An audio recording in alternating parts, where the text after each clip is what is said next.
North Cali kid, old school cap. Eddie got opinions and a live stream chat. Used to walk the halls with the burned CD stack. Now he hits go live and the room fades black. Comment wars flare in the scrolling. What's up, everybody? He's breaking down takes on who we are. Then a thought hits quick like a locker slam. What if I just play the songs that raised this man? Donnie, spin that track. Eddie's going back. 96 posters on his bedroom wall. All that teen angst in a one-car garage. Now it's echoing through a common hall. Donnie spinning that track. Tail on the floor, laid back. From the marches to the throwback jams. Same voice, same hands. What's up, everybody? Welcome. It's Monday. You know, we're going to do a little documentary thing today. We're going to watch a documentary on Bob Lazar. Bob Lazar, if you don't know, he's famous for his conspiracy about aliens and saying he worked in Area 51 type stuff. And so we're going to show that today.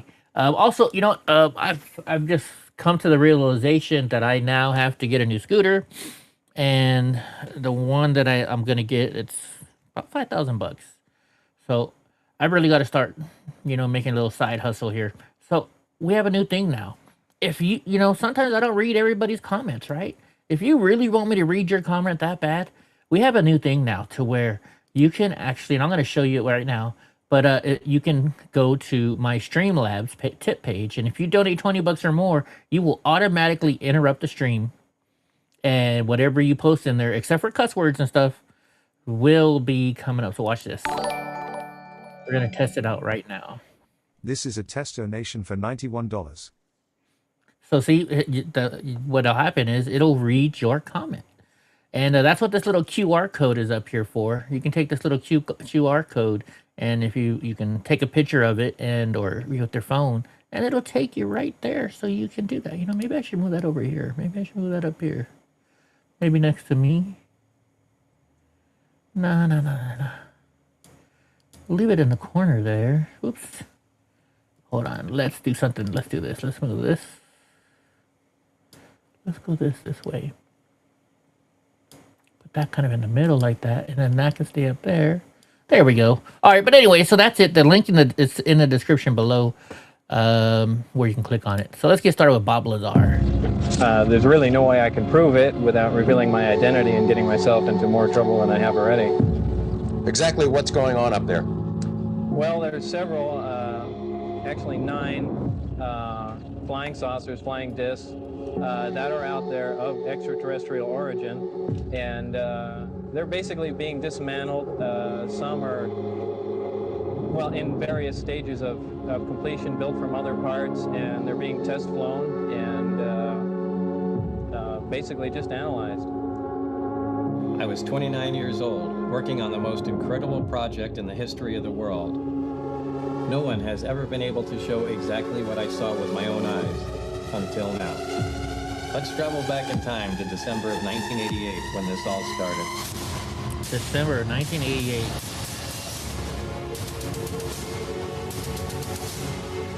I think it started because he put a jet engine on a motorcycle or something like that.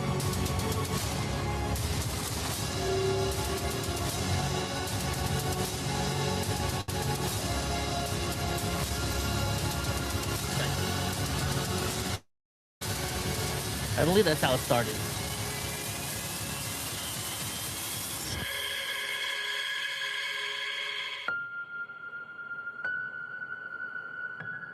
Lazar, the original whistleblower.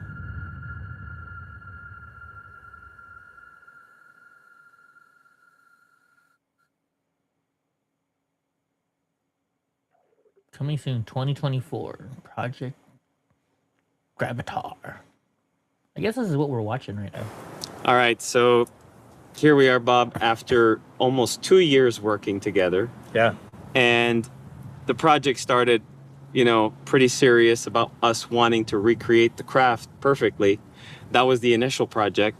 And you were very kind to say yes to work with us. You saw how serious we were in wanting to make it exactly as you Yeah, saw it was impressive what you had planned. Yeah. And it evolved, and we really built a lot. We really did a lot more than we originally thought we were going to do. It all started off with a model, and then it grew into this 3-dimensional environment, and now it turned into this real, truly realistic environment. And spending all this time together, getting it all right. And at a certain point, I said to myself, we're going to be taking people back in time to 1988 and 1989. This is exactly to what see S4. to see S4. Yeah, they're gonna actually experience the place exactly as you described it to us, and we built it exactly to the specifications you gave us, to the colors and sizes and. Right. Okay, so let's act like we're all don't know what we're talking about here, and let's look up what is S4. What is S4? We're gonna do this on S4 is most common to SAP S4 HANA, a next generation ERP system used by businesses for real time. Nope, that's not it. S4. What is S4? Area 51. Okay, S4 is a purported top secret military facility located near Papoose Lake, south of main Area 51 Groom Lake complex in Nevada. Alleged by Bob Lazar in 1989 to be a reverse engineering site for extraterrestrial technology. It's described as a facility built into a mountainside with camouflaged hangar doors. So they said the purpose, this is according to Bob Lazar, of course. According to claims, the facility housed 9 flying saucers, alien spacecraft, and acted as a technology research center. Reported to be roughly 15 miles southwest of the main Groom Lake facility. Bob Lazar claimed to have been transported there in buses with covered windows to work on reactor technology. While many UFO enthusiasts focus on S4, it is largely considered a myth or a misinterpreted site by skeptics who note that Lazar's credentials and stories lack verifiable evidence. Well, what do you think? I don't think you can ever really get verifiable evidence. There's too much, government strain over it. So while some proponents point to strange structures in satellite imagery of the Papoose mountain range, others argue that these are natural features of mundane old equipment. Papoose Lake facility referring to its location. So, if you don't know, I'm pretty sure I'm right on this. And let's look it up. Do governments blur out sites on satellite images? Satellite images. I'm pretty sure they do. Frequently request or mandate that commercial satellite imagery providers like Google, Maxar, and Airbus blur or obscure sensitive sites. So, I'm sure they can do this, right? They can maybe add in an image, make it look like it's not really. And like the something tools else that were in there and all that. And it was so serious for a long time. We took it so seriously to make it so accurate. It was a lot of work, a lot of corrections, and a lot of time. Yeah, and we were so grateful that you were so helpful to work with us.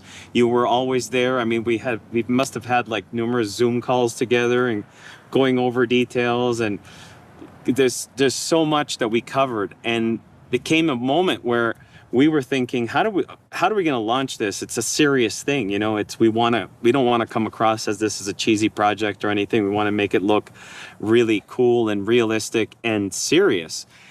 But on the same token, we wanted to bring something a little bit lighthearted to the whole story. And I was kind of working on ideas for how we were going to launch a trailer for this. And I thought, we got to bring people back in time. And why don't we use a time machine? And I thought that was somewhat a little bit ridiculous in my head when I said that, because I said, how am I going to do that? And then I got to find out that there's a company out here in the States that rents the DeLorean time machines from Back to the Future. Mm-hmm. And I found out about them and I thought, oh, that's really cool. So I decided to reach out and just find out. I wasn't even really sure we were going to do that, but I thought, I wonder how much that's going to cost and if, this can happen. And I ended up speaking to the owner of the company. I'm not going to mention his name because I can't. And I told him, I said, well, this is kind of an odd project we're doing. We're working with a guy that is quite is quite known out there in the public, and he's a guy that worked out at Area 51 back in the 80s, and he was apparently reverse engineering alien spacecraft. And so the guy goes, "Are you kidding me?" He goes, "Are you talking about Bob Lazar?" I said, "Oh, so you know about him?" He goes, "Well," he says, "not only do I know about him," he goes, "I'm an aerospace engineer, and I actually worked at Groom Lake on a few secret space. What are the chances? Yeah, right? on a few crafts." And I was like, "What?" So I immediately called him. On a few crafts. On a few, not the spacecraft. So sorry, these were I think he gave me the names aircrafts. Yeah, human-made aircrafts. Absolutely. It's waning. But they were it's raining secret outside. at the time. And I immediately was like, "What? Are you kidding? What are the chances of this being, a real thing?" So I reached out to him and I said, are you for real? Like, you really worked out there? And he says, "Yeah." He goes, "I don't advertise it because I shouldn't. The Department of Defense doesn't want me to go out and say I did that. But I did." And he says, "But I also rent DeLorean time machines." And I thought, cool. Maybe this is a sign. So I thought, I wonder if this is going to be well received with the public. We want to bring the whole world back to the most accurate representation of S4 as you experienced it. And it was so serious, the work we did for so long. We kind of wanted to just come up with something cool. And so I gave you a call and I said, "Bob, I have an idea and I want to get your opinion on it." And I said to you, "Well, I found the guy who has the DeLorean time machine from Back to the Future. He has it in Las Vegas. We would be able to bring it out to a dry lake bed near Area 51 or out in Nevada. Would you be interested in coming out and filming with us on a dry lake bed? And we make you drive the car, and we'll just go at 88 miles an hour, and we'll go back to 1988, and you just..." And I said, "And you finished the sentence by saying, right. I'm Bob Lazar, and I'm going to take you back to 1988. And I said, "Oh, this is cool." Yeah, I remember the phone call. But yeah, that sounded like fun. It did. And, it's just, like you said, it's a serious topic, but, it's a fun way to introduce it. Just, I got to take you back in time here. And it was a good time. It was such a good time. Yeah, we got to meet so many great people while we did that. The guy that's got the car, the couple of guys that had the car. We got to bring up friends out there. For someone from the 80s that watched all the Back to the Future, it's fun driving the car. Yeah, it was such a blast. And we were not even supposed to be able to drive it. The deal was we really hauled ass in the car. It was. I remember the deal was we get the car out on the dry lake bed and we could take pictures. We could film you getting into the car and starting it up, but we were not supposed to drive the car. And I think the guy himself, when he was out there, he got so excited that Bob Lazar was in the time machine that he was like, "You could go ahead. You could just don't ruined the car, because it was full of dirt and it was destroyed by the time we were done with it. It was so dusty. I think we dusted that car like 30 times. Yeah, but still on the inside, the door jambs. It's a dry lake bed. It was just terrible. But it was such a unique experience to do that. Great. And that I called you and I said, "Would you mind bringing your original MJ12 license plate?" Oh, yeah, that's right. We put it on the car. Yeah. That's the one you had on your Corvette back then. Yeah. That's it, So we took that license plate, put it on the back. They had the out of time license plate, and we just put the MJ12 right on top of it. And how cool was that? Yeah. That was a good time. It was great. Hey guys, Luigi here from Project Gravitaur. I wanted to do a little video, give you guys an update of what's going on with our project and also what's happening with our documentary film, Lazar, the Original Whistleblower. Now, last year, we announced that we were going to launch the documentary film by the end.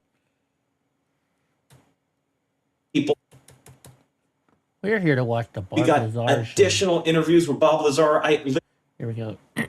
So thank you. I can't say it enough. Keep following us and know that this thing is going to blow your minds. Thanks again. Take care.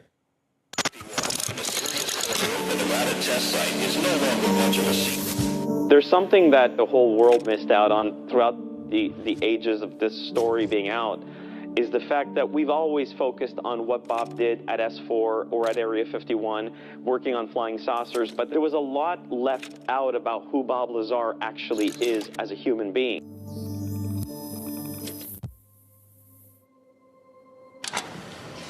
Was achieved, not that any of that would have required alien technology.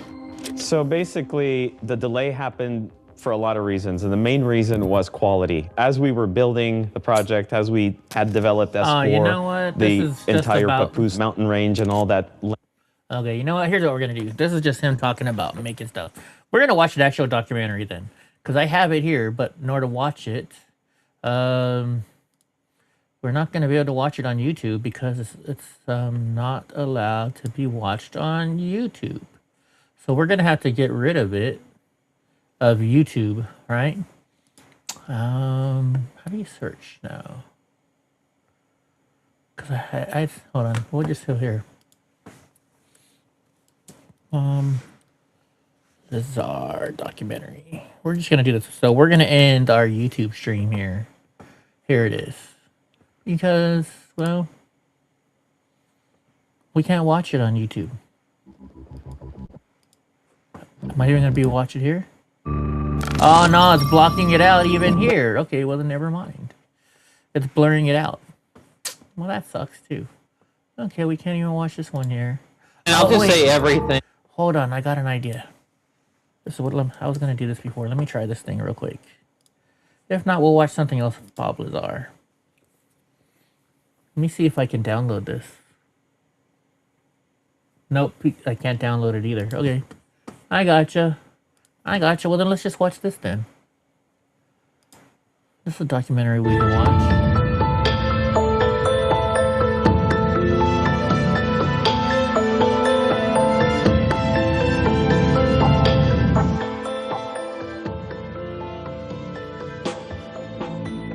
In 1989, a man called Bob Lazar walked into a Las Vegas TV station and gave a remarkable interview.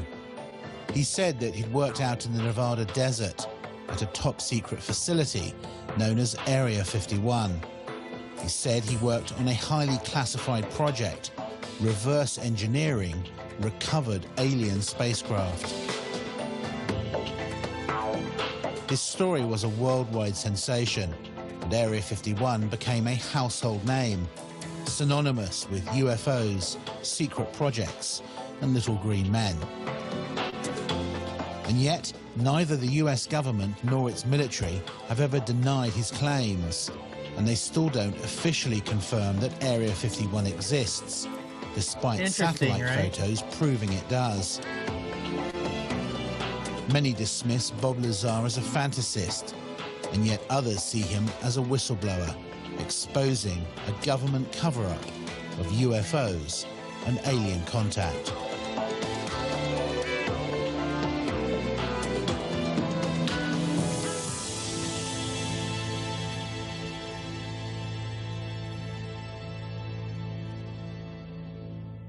I am convinced, based on my research and the individuals whom I've had contact in the U.S. intelligence community, that the U.S. government does indeed have craft that meet the description of many of the UFO reports.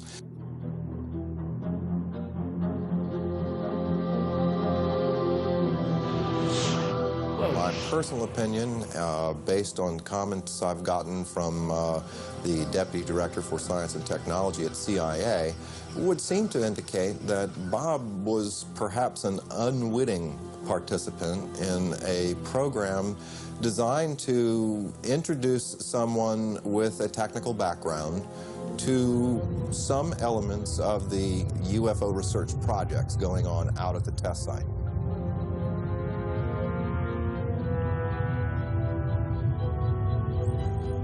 I have no doubts that Lazar actually was in a place where top secret investigations were going on. I'm not sure about all the details that have emerged from his account, but he certainly gives me the impression that he was actually there. Do I believe Bob Lazar? My answer to that is yes. And heck, it's going on 8 years that I've known him.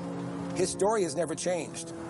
He wasn't really sitting in an SR-71 he wasn't in it for the money. He lost interview? everything he had. I believe he's totally sincere. As far as I can tell, he's a bright guy who tells a great tale and who's told it often to people who have not checked on him, who accept the notion that, well, the government wiped his slate clean. Basically, I think he had an experience. I think he saw some things that shocked him, was subject to some conditions and experiences that were very unnerving to him and very profound.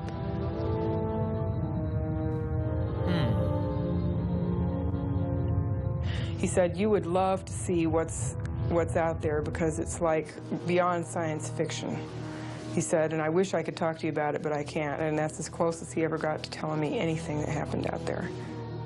You'll find many people who have seen these discs. Question is, where do they come from? Bob Lazar may be one of the few people who can tell us that they're from somewhere else.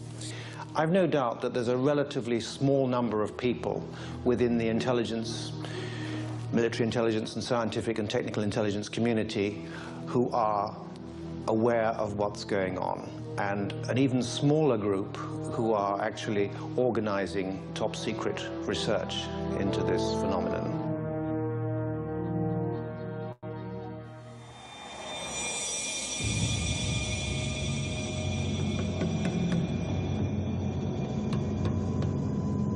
Okay, there's the SR-71 Blackbird, right? Isn't that what that plane is? I'm pretty sure it is. There's been an operating airbase out at the location known as Area 51 since the 1950s, when it was home to the CIA's top secret SR-71 Blackbird spy plane. Then in the 1970s, it became the test flight center for the F-117 stealth fighter and the B-2 stealth bomber.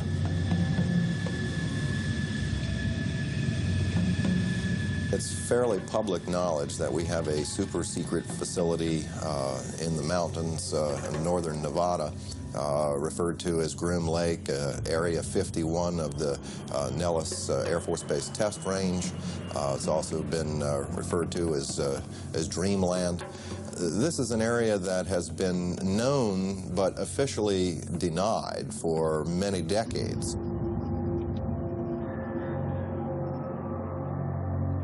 All of our super secret aircraft have been developed and test flown out in this particular area. So it only makes sense that if you have something as sophisticated as a flying saucer and the related technology to that, that would certainly be one of the prime locations you'd want to go. Be interesting to go there and film one day. What you see is an ordinary looking Air Force base. It's nothing to write home about, but because the government won't talk about it, everyone wants to see it. The military has never said there are no UFOs. It's never directly denied any of the Area 51 stories. It would have been so simple when these claims came out, these Papoose Lake claims, for the military to simply say, look, we have nothing there. They could take a few reporters to this area and show them, nothing there. The military hasn't done it. The military has stonewalled. It has remained silent. And that's the most damning thing that they can do. Area 51 to this day is not acknowledged. That is to say, the Air Force does not admit that it exists. This status has been maintained very carefully, particularly in the last few years. The puzzle is that the base has clearly been very active for quite a while, and you can see that there are about 700 to 1,000 people traveling from Las Vegas every day. So essentially the bulk of what has gone on there in the last 10 years has not emerged from the black. This airplane the program was terminated The airplanes were put in mothballs for 20 years before they admitted the existence of the aircraft. There's programs that they're working on today that are 50 years ahead of anything that you and I could even conceive of, and that we may 50 years, huh? may never see the light of day. I thought we were talking 20 years, but this guy's saying 50. Would you say it's America's most top secret military base? As far as an operational test facility, it's probably the most secret test facility in the free world. Yes. So there is no question that the facility is there, as the government has said very little in the past about it. Now, the real question, I suppose, is are there any flying saucers out there?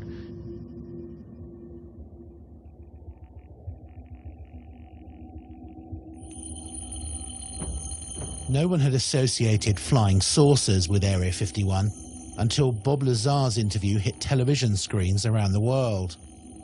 He said that he worked at an underground facility called S4. The top secret project was codenamed Galileo. They would call at a specific time. For instance, the operator would say, Mr. Lazar, it's now 4:15 a.m. We expect you to be at McCarran Airport at 4:45. Your plane will be leaving at such and such time. I'd drive there, check in, board the plane, and the plane would fly out to Groom Lake. It would land there. I'd get off the plane and wait, and there would be a bus to take me and whoever else is going to S4, Papoose Lake, which is about 15 miles south of there. And then I would check in at S4. Interesting. Tell me about how you felt on your very first trip out. The first trip out there, it was actually very exciting because it seemed so cloak and dagger to me, especially after I got in the bus with the blacked out windows. I kind of thought that was neat. Drove out to the site, and then it was checked in, guards walking around with guns, and I was sure what I was working on was going to be pretty fascinating. He says that within a few days of working out at S4, he was shown an actual flying disc in one of the hangars. When I was brought in by bus, and for the first time, one of the hangar doors, the one on the end, was open. The bus drove up and we stopped there, and clear as day in the hangar, taking up almost all the hangar, was the disc. Looked like something right out of a science fiction movie.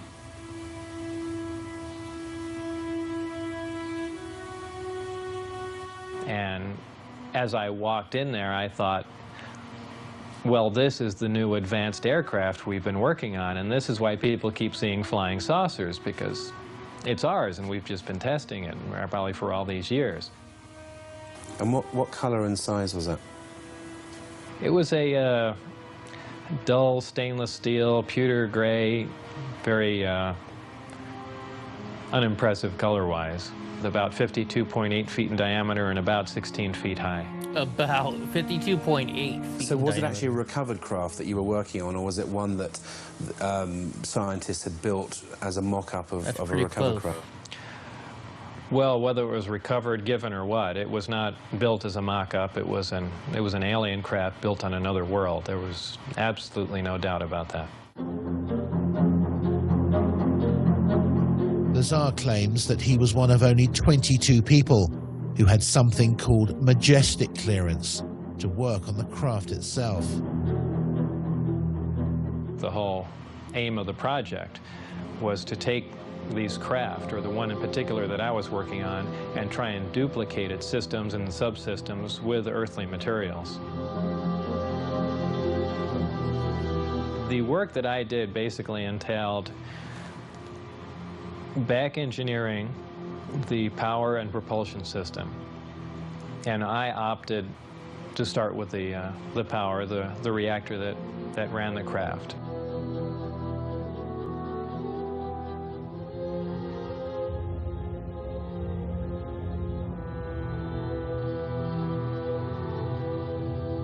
I knew immediately if his credentials could be verified, if even part of his story could be verified, it'd be one tremendous expose. George Knapp was a long-standing TV reporter. He'd heard enough of the UFO rumors over the years to appreciate how big a scoop this could be if Lazar was telling the truth. He gave me information about his background, educational background and employment background. I started with his claim to have worked at Los Alamos Lab. We went to Los Alamos and got nothing even close to cooperation. They wouldn't respond to our phone calls. They say, we have no information on Bob Lazar. There's nothing in the files. I said, are you sure now? No, nothing in the files. I showed them the phone book entry that Bob had kept that said he was there. I showed him the newspaper article that showed that he was there. Basically, Los Alamos Lab tried to thwart me at every step. Were completely uncooperative in trying to get information about Bob, and I found that to be the case at every step of the way in trying to verify his background. Thursday, 12:37 p.m. Former NASA mission specialist Bob Exler had heard about Area 51 and Groom Lake when he worked on the Apollo and Space Shuttle projects. He was intrigued by Lazar's claims and started to investigate. I did a variety of research relative to Bob Lazar. I actually met him. I obtained a copy of his, what they call a W-2 form, which is one of the IRS documents associated with pay. His particular form indicated that he worked for the U.S. Department of Naval Intelligence.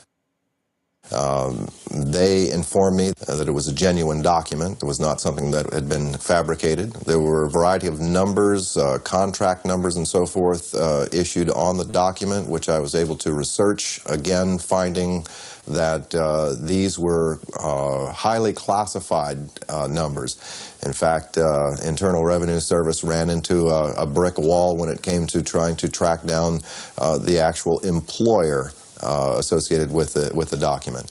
And then again, with the Social Security Administration, we found that Bob Lazar's records had in fact been bleached clean. There was nothing there, in spite of the fact that the document clearly indicated that Social Security taxes had been taken out of his pay.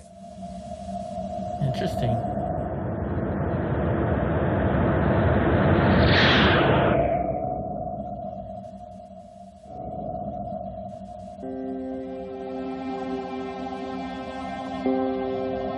Not everyone who's researched Bob Lazar believes his claims.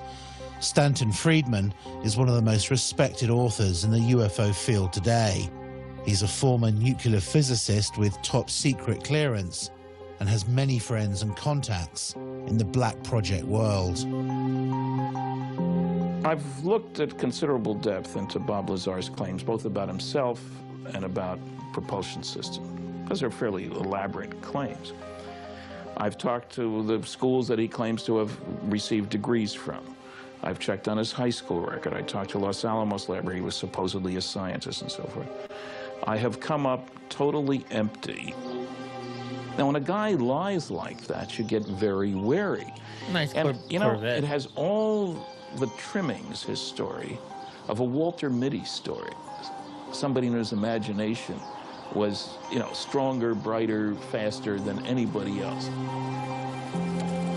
I don't doubt that he did some work at Los Alamos and other places. He's clever. He drives a jet-powered car, fixes radiation detectors. So he may have performed some service, but I can find no reason to think that he worked out there on a flying saucer. I mean, I had to wonder whether this guy was making this stuff up, but then I see the phone book and I see the newspaper article, and I talked to people who worked with Bob at the lab and who said, in fact, that he did work on classified projects, yet no one can find any records of his background. The people that I worked with, colleagues, the people I went to school with, obviously knew I was there, and people at Los Alamos, I was friends with, and people that worked under me and alongside of me knew I was there and, you know, cooperate what was going on, but, you know, officially, it's very difficult to get information for the people in charge. To further prove his claims, Lazar agreed to take a polygraph test, which he passed. The thing that is interesting about Yeah, but with polygraph that- is that if you're embellishing or if you don't... Yeah, but with the polygraph, you know, if you keep telling the same lie over and over, you start to believe your own lie. So of course you're going to pass the polygraph. completely believe what you're saying, it is very, very easy to detect. All it really will tell you is that the individual believes with 100% conviction that what he's reporting is exactly as he recalls and as he believes it to be. And that clearly was the case with Bob Lazar. Now, could his perception have been a bit askew? Yes, that's possible, but he clearly wasn't lying. I think Bob is even open to the possibility that perhaps he had been used in some sort of misinformation or disinformation campaign. I mean, look at him. He has a pirate flag floating on his house. He races jet cars. He likes fast women. He likes guns. He's technically capable, so in that sense, he may be perfect for this kind of a program. Technically capable, scientifically knowledgeable, and yet completely discreditable at a moment's notice. If you wanted to test public reaction to a story about Area 51 and then suddenly discredit it afterwards, Bob may have been the most qualified person in the country.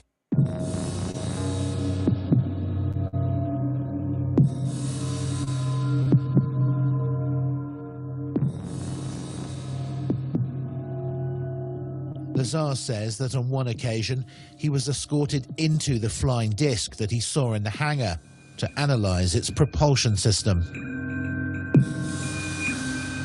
It was obviously made to be piloted by something smaller than the average human being, very cramped in there. What were the size of these seats that were in there? The seats were very small. I'd say about 1/3 to 1/4 the size of a normal human seat. Interesting. A lot of people say, boy, it must have been exciting to go in there, and I always say it wasn't. It was a very ominous feeling. I know it sounds silly, but it's so unearthly in there. You have spoken to someone who's actually seen a UFO under a tarpaulin at Area 51. I have. I've spoken to several people who've seen UFOs or disc-shaped craft out there. There was a woman who was a secretary for a major defense contractor at the Nevada test site who'd worked on nuclear programs, who told me that she had sat in on conversations between military and civilian contractors at which the Roswell case had been discussed, at which it had been discussed taking some Roswell material to Area 51.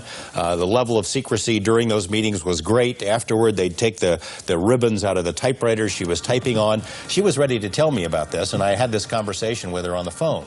The next day after this conversation takes place, she's visited by two men who say that they work for the company she used to work for, reminding her that she is still under a security oath, told her, we know that you do a lot of traveling back and forth, a lot of long drives between Las Vegas and LA. We'd hate for something to happen to you or your family. No interview. I mean, it happened again and again and again. Same scenario.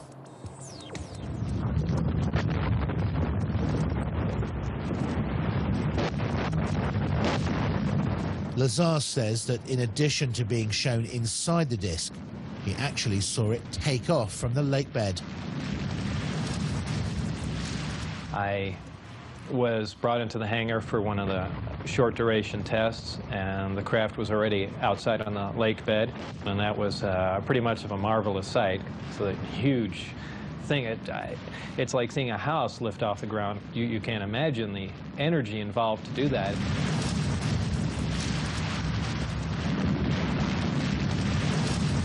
Because of the extremely high energy output and the fact that the outside of the craft is used as a conductor, that does ionize the air.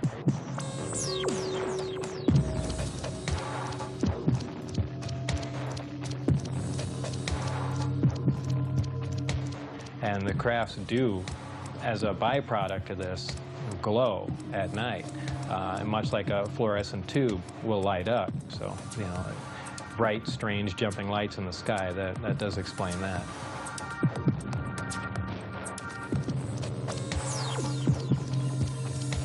Would you categorically say there is no way that humans could have built the craft that you saw?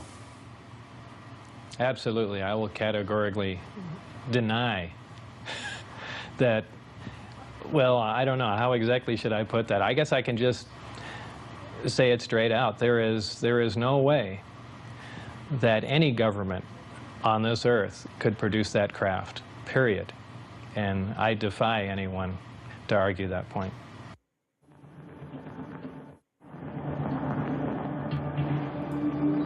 One of the big questions that's hung over this whole story is whether Lazar saw a man-made flying disc and not an alien spacecraft.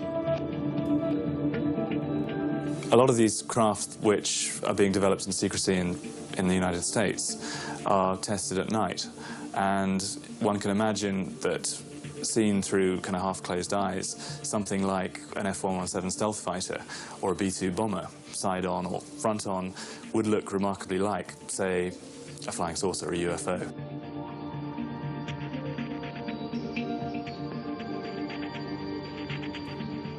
You see an F-117, or you see tacit blue, or you see a B-2. Particularly if you see it from some fairly unusual angle, you're going to have a very hard time relating that to conventional aircraft. Some of these things can look very strange indeed. So, you know, an unusual but decidedly terrestrial aircraft can certainly present the appearance of a disk from many angles.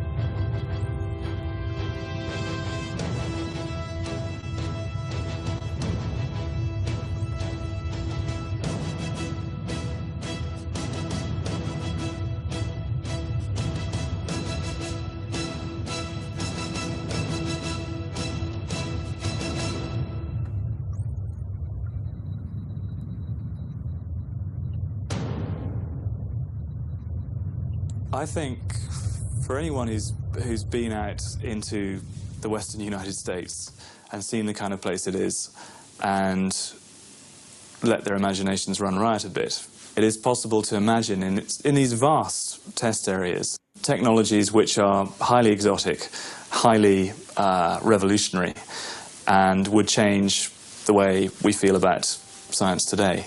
However, to say that that is alien science derived from beyond this world, I think is something which is just, it is unbelievable. It's too much to absorb.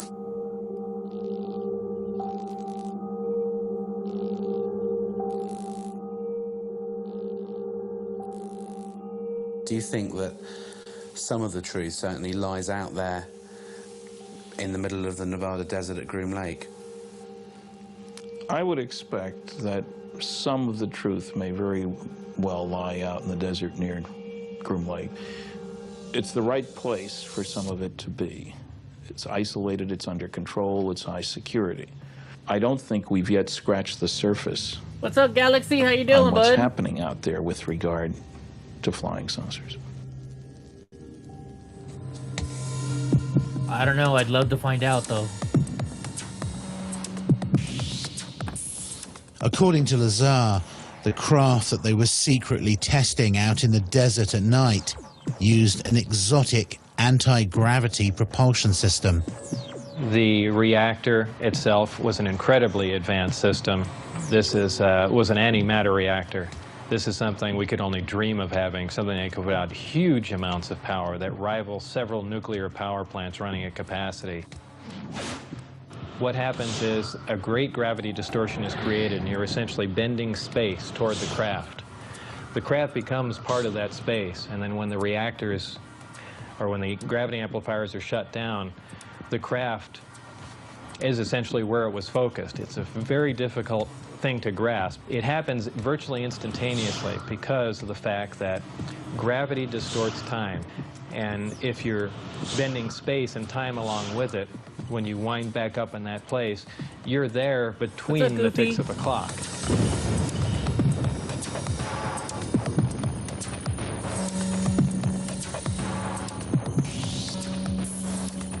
Looking at nighttime video films out in the test site area, we've seen video of craft that were luminous, that would move across the sky as if it was skipping a stone across water, or sort of a sewing machine effect. What we see across the screen are a series of lights, of dashes of light, as the object moves from point A to point B.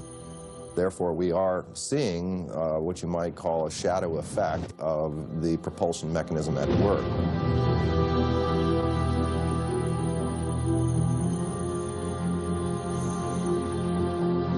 Bob Lazar is not the only person who's come forward and claimed to have worked out at the base on flying discs.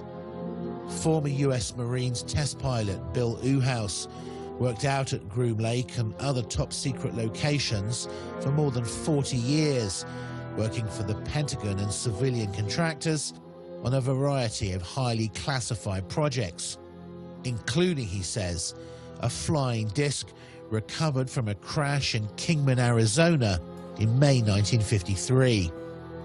He said that he'd been cleared to do this interview and to discuss certain information, but asked us not to show his face. What were you actually working on out there? One of the things I worked on was a flying disc simulator. It was designed in New Mexico by a separate staff that built it in parallel with the actual craft that they had intended to fly. The purpose of the simulator was to train pilots to fly this strange-looking craft.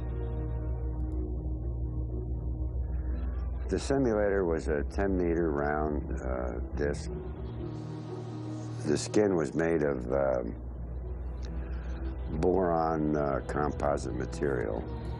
It's funny that they say it's made of boron, because so when you drive from LA, well, at least I don't know if it's from LA. Yeah, I think it is from LA, or maybe it's when I drive from my area. Because so what you do is you go down to Bakersfield, you cut across to Tehachapi Pass, then you get to the 15, and you take the 15 north. And I forget if it's on Tehachapi side. I should know this. There's a place called Boron, where they make boron. Let's see, boron, and it's in California, or is it Nevada? Boron, California. Here it is. Let's see where it is on the map here. That's Mojave. Okay, where's the 15 at? 15. Okay, so yeah, it's not on the. So it is not on the 15, right? It's actually, this is on, oh my gosh, I can't remember the name of it. So it's that far away from Las Vegas, but interesting. They're using boron. Not unlike that you see on the F-117. How did you know how to build the simulator? Oh, and look at it. So you can tell, did you see all the air coming out from underneath it? So it's basically just shoving air down to make it fly like that. There weren't any plans. The plans were generated as we constructed it. And there was a process there that took quite a while for us to even understand the concept way back in the 50s. Uhouse says that Lazar did work at Area 51. By the way, guys, we have a new thing now. It's going to come especially well when playing music and stuff.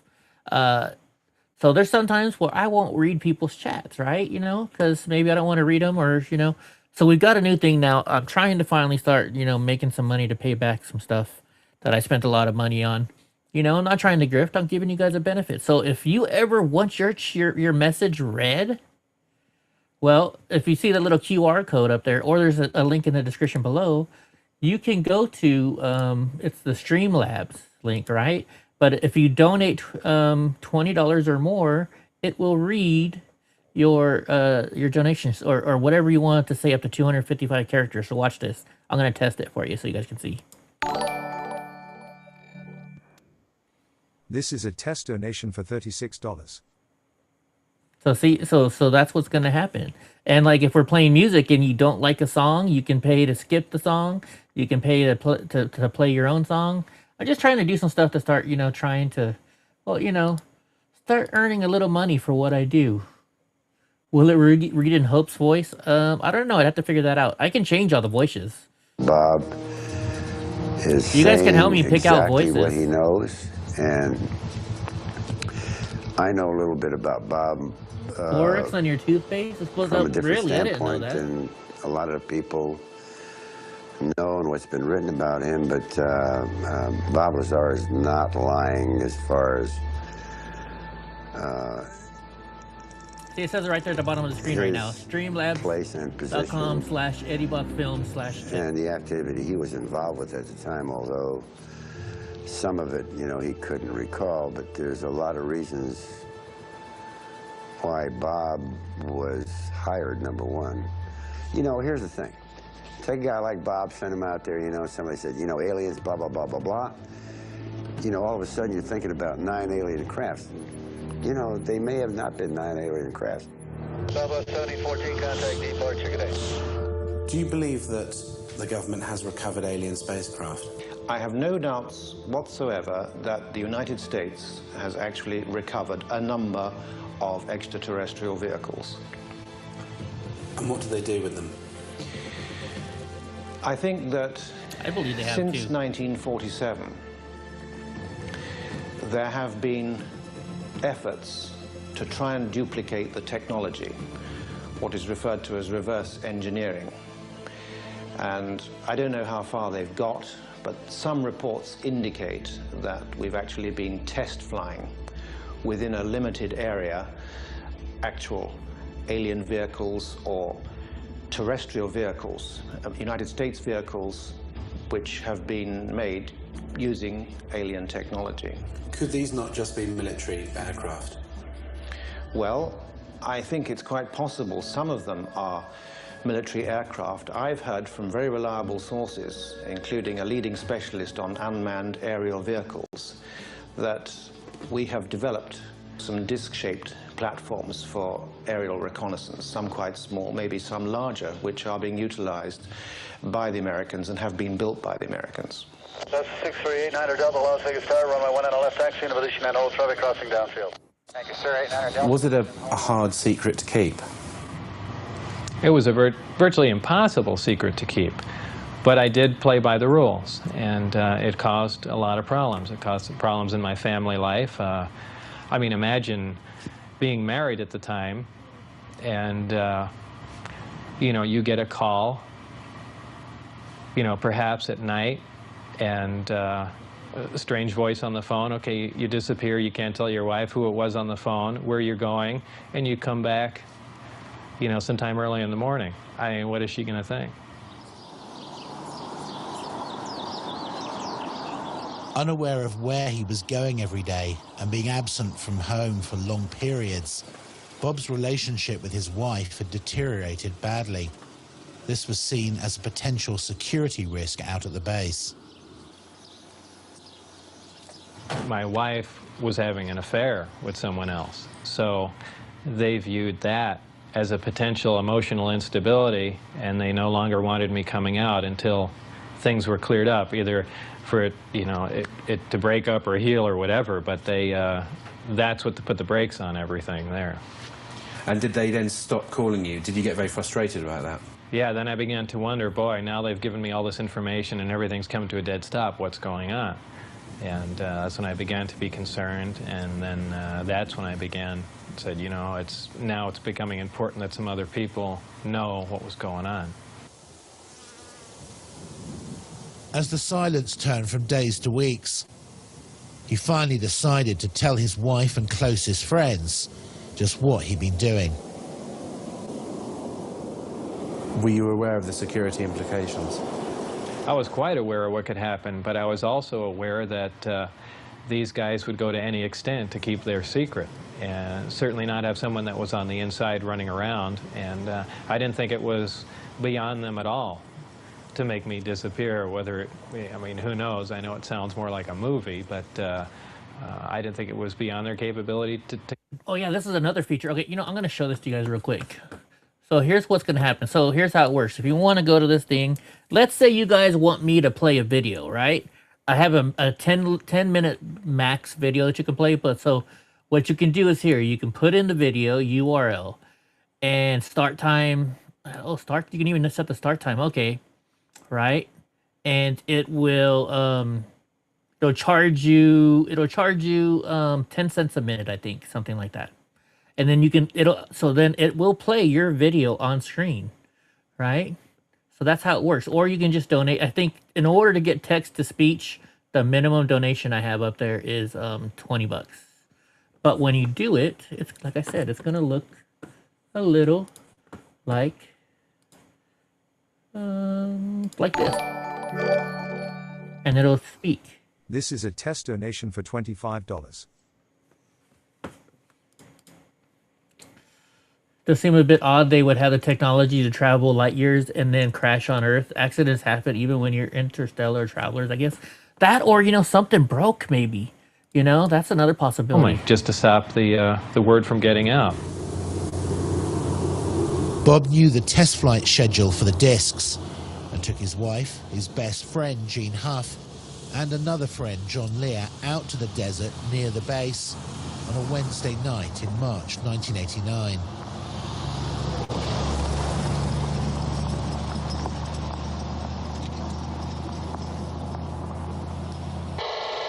Huh, it started coming in too. Now, how far away can that thing pick up stuff if it's like overhead, like up in the air? Overhead, 300 miles. Jeez, so it could be any one of these guys flying. Yeah. Yeah. Well, that sounds military to me. Yeah, I bet you that's what this is. We got. Oh. You see that? Whoa. Yeah, what was that? Did you see that light just come on over there? I was looking right at it. Yeah. Here, let me check it out.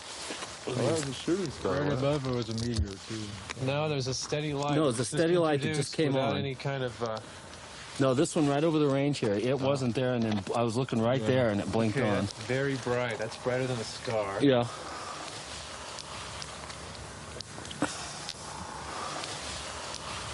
Huh. Doesn't look like landing lights. We got the light clear now, sir. We figured out what the problem is, and whatever that heading is, we're ready for it. Huh. Interesting. Okay, just change course. Oh. White light? Yeah. Yeah, he's coming at us. What did you see when you were out there? Shortly after the flight time that I had recorded, white light came up. Well, not a white light. It was actually more of an amber light. Came up off the ground and hovered, and then began doing radical step maneuvers and darting from one side of the sky to the other, doing some impossible flight characteristics. Do you think what you saw over the desert that night was an alien spacecraft? Could I identify it as an ET craft without Bob's help? No, it would have been like I said, an elliptically shaped saucer doing,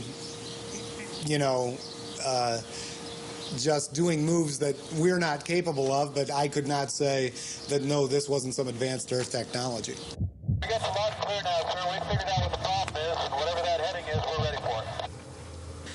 That would be a UFO. It's not blinking. It's not conforming to any sort of FAA lighting regulations.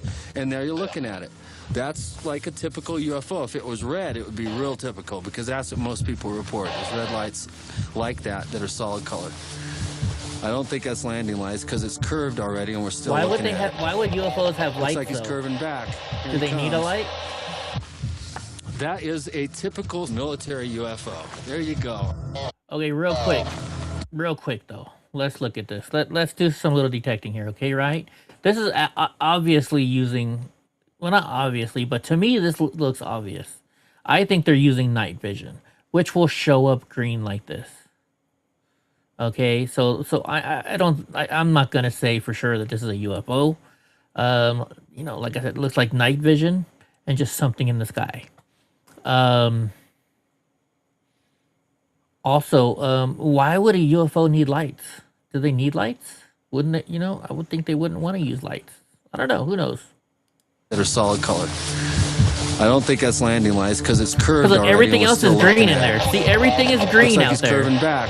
Here he comes. See, that's what I mean. You see green here, green there, green everywhere. So everything is green. This is just using night vision. That is a typical military UFO. There you go. See, and look at, you know, I think it's probably just a satellite up in the sky. Those look like Starlink satellites, right? See, those are people right there. They're using night vision. This small group went back to see 2 more Wednesday night flight tests, but on the 3rd trip, they were spotted, caught, and arrested. Bob was taken to Indian Springs Air Force Base and interrogated. That interrogation was about as intense as you can possibly get, right stopping short of shooting me in the head. What were they saying to you? Everything up to and including that, you know, we can absolutely kill you right now and there'd be no one looking for you at all. And I mean, everything. They threatened my wife. They threatened to kill my wife. They said they'd stop at nothing. They said they thought they made that very clear. They couldn't believe that I had taken anyone out there to show them that, much less left with information like the flight test data, and wanted to know what else I had said, who else I had told specifically. They were What do you guys crazy. think about this? They really were. They were completely out of control. See, and they're showing Nellis Air Force Base here, right? Here's one thing that I find weird. He says that they would call him at 4:15. Say it's 4:15. You have to be at you know, the Las Vegas airport at 4:45. Well, why wouldn't they tell him to be at Nellis Air Force Base instead, where they can fly him in a stealth helicopter or something like that over there? That's something weird to me. After this interrogation at Indian Springs Air Force Base, Bob says that he was put under constant surveillance by security personnel. His phones were tapped, his movements were monitored, and he often found his car followed by military helicopters. Worried about what might happen to him and angry about how he was being treated, he decided to hit back and approached a local TV station about an interview.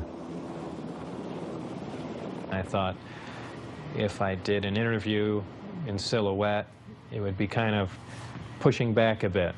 Or say, you guys stop, and not saying too much, but just saying enough just to let them know that I'm pushing back a bit and then lay off, or, you know, it's going to get worse. It was really the only thing I could do. Did you get any calls from the military or from former workers to say, what the hell are you doing? Right after the interview aired, Dennis Mariani, who was my supervisor, called, and you know, all he said was, do you have any idea what we're going to do to you now? And that was the end of the phone call. That was the last, well, really second to last communication I had with him. And, you know, then I decided, well, you know, that's it. And really just said everything that I had seen and done, and just wanted to divorce the entire situation.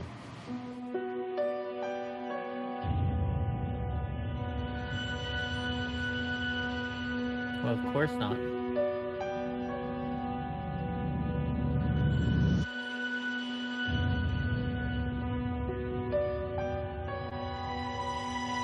Moved to Michigan, huh? I wonder why Michigan.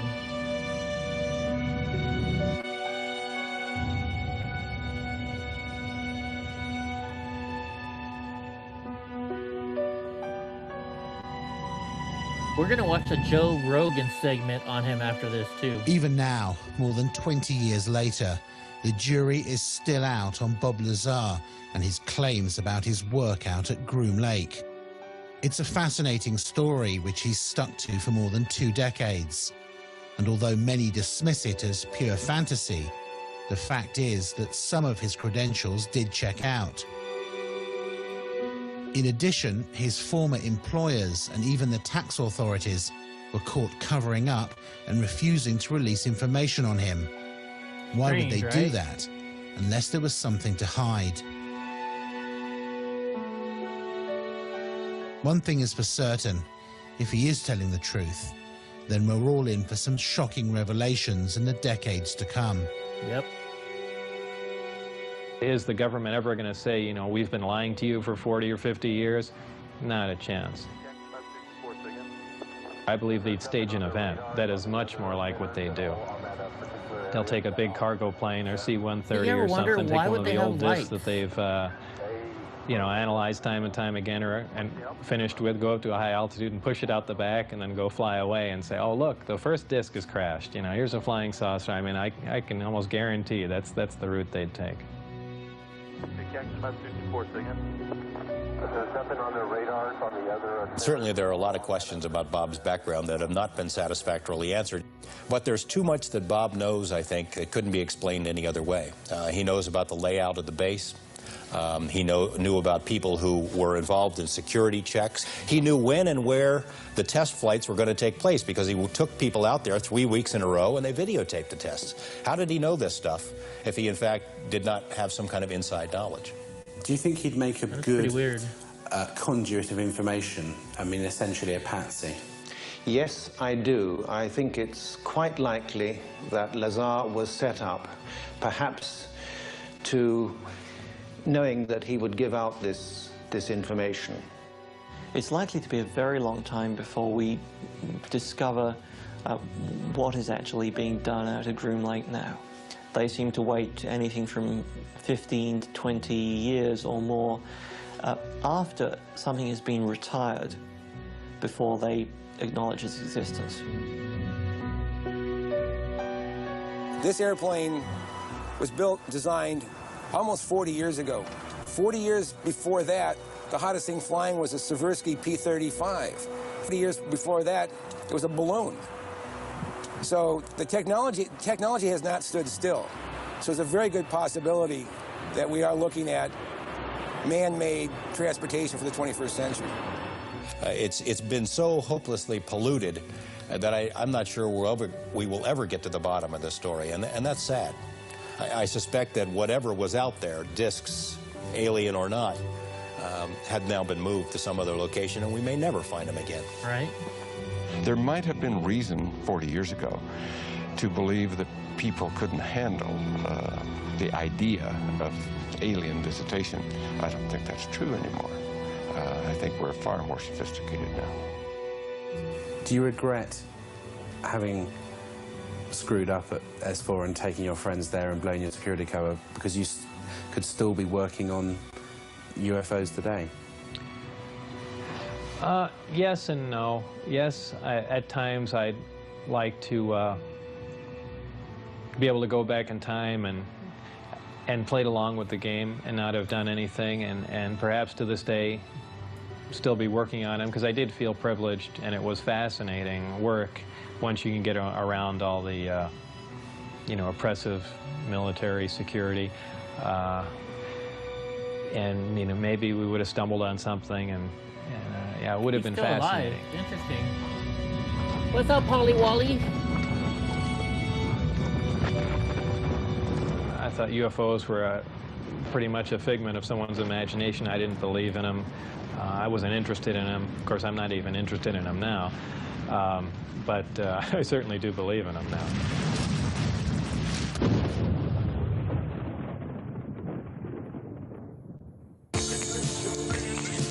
That was pretty cool. That was pretty cool. We're gonna watch another one. But hey, Polly Wally, since you're in here, I got this new idea where I'm doing stuff. I'm gonna test it. I'm gonna show it to you. So I have it set up to where the new thing is, if you want us to play a video on here, it'll play automatically, but you gotta pay. So if you click this link, it'll pop up in a second. Text to speech. See where it says text to speech? It's also in the description below. It's streamlabs.com/EddieBlockFilm/tip. Maybe tips. No, just tip. Right? And so if you spend $20 or more, number one, your comment will automatically get read and on screen like this. So this is a test donation for $6. Right? And then, but also you can upload a YouTube video there, or at least type in the link to it, and it'll play it, but it's going to charge you 10 cents a minute. And when we're playing music, if you want to skip a song, it's going to be $10 automatic donation to skip a song, or request a song. What do you think? Little side hustle, trying to finally actually start making some money off of doing this stuff. I don't know. What do you think? All right, let's go to playlist. Let's go to watch later, because what got me started on this was a Joe Rogan one, which did you realize that which was where I think I saved it here. This one right here. When you go over the Bob Lazar story, like what? Oh, and by the way, you can also just click, see this link up here, this little QR code. You can scan the QR code to do it. Is this a good idea, or what do you think, Paul? How much of you? How much of I you? learned it from whatever cries podcast. bullshit. How much of he's like, More on the side. I think he's the most credible whistleblower because he didn't profit from didn't it. profit, and they prosecuted him for running a prostitution ring. You know, Which maybe he was. Which I think he was. He pled down to pandering, but they also raided him during the Jeremy Corbell documentary. While they're filming the documentary, the FBI raided his facility, and they said they were looking for something, and supposedly he has a version or a sample of stable element 115. How did he get that out of there, though? That's the question. supposedly. Yeah, and that's supposedly what they were looking for. Well, of course. Supposedly he had gotten that from the lab, and when he was at S4, and that he had managed to smuggle out a stable chunk of this element 115. And there was a video that George Knapp had from back in the 80s where Lazar was demonstrating how this stuff bends light and, you know, what it does, like it has weird effects. How soon after that raid was 115 is now called Moscovium? How soon after that raid was 115 synthesized? I think it was synthesized in Russia. Well, synthesized by a particle collider, and so the when they got it is a very temporary, quickly dissolving form, but they proved its existence. And supposedly, what Lazar is saying, wherever these beings are from, they obviously have a completely different environment, and they have a stable version of this element. Yep. And this element is crucial to this gravity propulsion system. That it's a part of this reactor. It gets bombarded with radiation. Let's use the guy with the bad produces this nails gravity field, allows you to just slingshot through the universe. I don't know. Are they working to stabilize it? You know, I don't know what's going on behind the scenes, man. Why would they raid Bob Lazar? That's that spectrum of believability again. That's the other thing that Bob said that I thought was really fascinating was that there was some documentation that they were showing him that claimed that we are the product of accelerated evolution. He was shown a lot of shit, and he doesn't like talking about it because he doesn't know if it's just total fucking nonsense. Right. You know, he is sure that they showed him shit just to see if he'd fucking Hey, say what's up, crazy Mr. shit. Rotella? Rated the stream. All he cares about Thank you, boss. I is what appreciate he that. saw, what he knows is real. But if you do Hey, everybody. Welcome, Rotella Streams and the Dome in the house. Thank you guys for rating us. We appreciate you. We're watching a little Bob Lazar stuff tonight. talk with him privately, they did show him I appreciate you, Mr. a Rotella. photograph of an autopsy of a being with a singular organ. What's up, Sharon? They told him that, yeah, the human genome had been altered, you know, just all sorts of crazy shit. And he just has no idea if it's true or if it's... God, the whole thing is so, it's so We're wild. talking aliens I just wish, you know, if Bob's lying, my God, what a great liar. What's up, Outlaw He's Dogs? amazing at it. Right. And he's been telling the same lie for 30 plus years. And then what's there's up, elements Dustin? of it that, how would he know that? Like, how would he know about element 115? I mean, element 115, when he was talking about it, was theoretical. Yeah, he got lucky. He's the luckiest guy I know. He always chooses shit that ends up being fucking right. I know. You know, gravity waves. Valley-ho, And red, white, and blue. You know how these craft like. Look, man. Explain the element 115 to people, because people who don't know what we're What's up, talking about JJ? that haven't seen the documentary or haven't Sure. seen the podcast we did together. So the way Bob understood it was that he was working on power and propulsion, right? So of one of these, we call them flying saucers, you know, fucking alien vehicle. That looked like this one. Exactly. Right here from Designed by Perry. Exactly. Yeah. The one sitting on the desk. You know, even like aerospace people are like, well, if you know, it's the most Thank you for ingenious the thing follow, is the way Lord. he described it powered. You know, people are like, impressed Thank you by for it. the follow. I'm like, maybe that's just what he saw. Anyway, so the 115 was the power source, he said, and basically, you know, you put it in and it releases antimatter and creates a gravity propulsion, a gravitational field, and then you had a directional. All right, before I go any farther, since we got all you domers in here now, what does the dome think? Do you guys think that there's alien life out here? If you don't know who Bob Lazar is, Bob Lazar he's an engineer, and he said he worked at Area 51, especially this place called S4, where he got to work on all the, the alien technology and stuff. They're trying to reverse engineer it. Do you guys think aliens are out there? Because I do. I do. The weird thing is, like, they're showing videos, though, and everything had lights on it. Do you think really aliens would put lights on their ship, though? I don't know. That's something I'm curious about. Right? Thank you for subscribing, Lori. I appreciate it. Directional emitters. Look, that's how they think these things operate. Traveling faster than the speed of sound with no sonic boom. All, transmedium. What's up, Mr. Rotella? We love you. Thank you all for coming in here. I appreciate you, bud. But, it's interesting. I met Mr. Rotella on his birthday, January 6th. Apparently, I got him kicked off of YouTube for him restreaming me, which is pretty funny. But, not funny for us, right? Like, I got my stuff back from the FBI. Thank you for following Red, White, and Blue. I finally got my stuff back from the FBI, right? And right after January 6th, I was also kicked off of YouTube, and I got kicked off of Facebook. I got kicked off of everything right away, saying, I was some racist POS, type stuff. And they just now gave me back my my stuff. And on my iPad, I had a screenshot from December. Oops, sorry, it wasn't supposed to just pop up over there. From December of 2024, right? Or I mean, December 2020. Wrong one, wrong picture. I gotta put it up here. And so I took a little picture of it today. This is it. So look at this. This was last 28 days. This was for December. This was my Saturday, December 26th. This was all the way back in December 2020. And my watch time in minutes was 2.6 million back then. 368,000 views. And look at me now. I'm lucky to get 10 people to watch my show. So, you know what? F you, YouTube. And, yeah.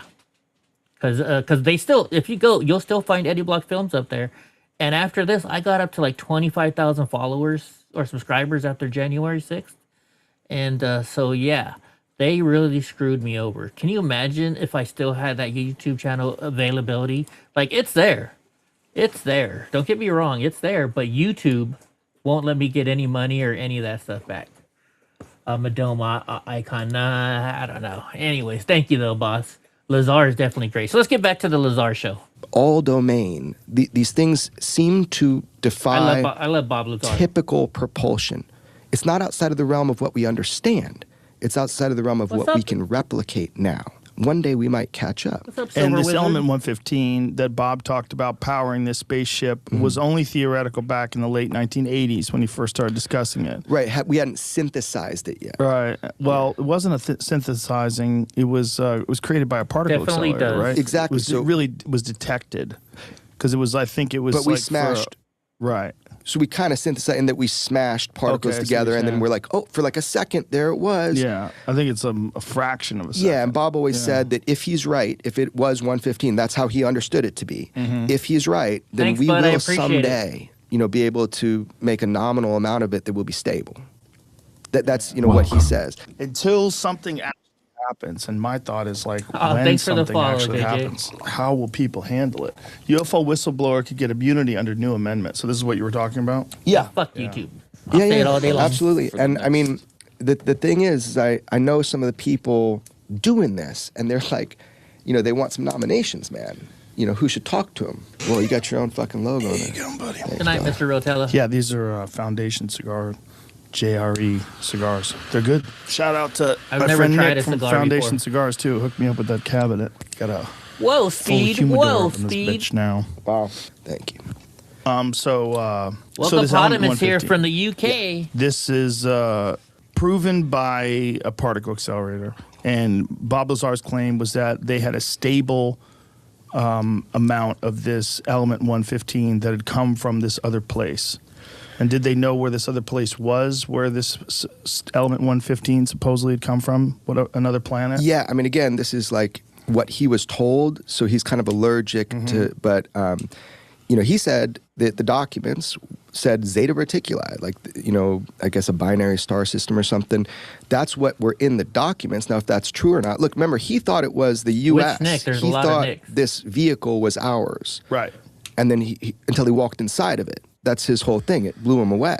You know, it's hard to buy what someone like Bob is telling you if you don't know the person. You see people in their lives, man. Like, imagine being him and that actually happening to you, and then you having to go back to reality. Right. And by the way, guys, so I'm looking at getting a new mobility scooter, and I don't like begging for money. So what I'm doing is I'm going to try and raise some money on my show from now on. So I started this new thing. See this little QR code up here? So that's a text-to-speak link. You can go there and you can tip me on Streamlabs, right? If you stream $20 or more, it will automatically pop up on the show, just like I'll send a test one out, just like this. And it'll read whatever you say. This is a test donation for $34. Also, when we're playing music, which I like to play music all the time, if you want to skip the song, if you donate $10 to that, we'll skip the song automatically. Or if you want to request a song, it's $10. And then the final thing is this: you can, if you want me to play your certain video on here for 10 cents a minute, it'll let you upload a video or upload the link, and we will play whatever video you want me to play. Because a lot of times I don't play your guys' videos, you know, until I can watch them and check them out. But this will make you go automatically on the show. Tell people. Just a thought and an idea. I mean, so I'm not forcing anybody to do it, but it's just, you know, we're testing things out. Tell people. We're testing out ways. Live your life and have the burden of this information, the burden of this thought. Just turn upside down the other way. Wish, Woko. There you I go. wish. Flip the top.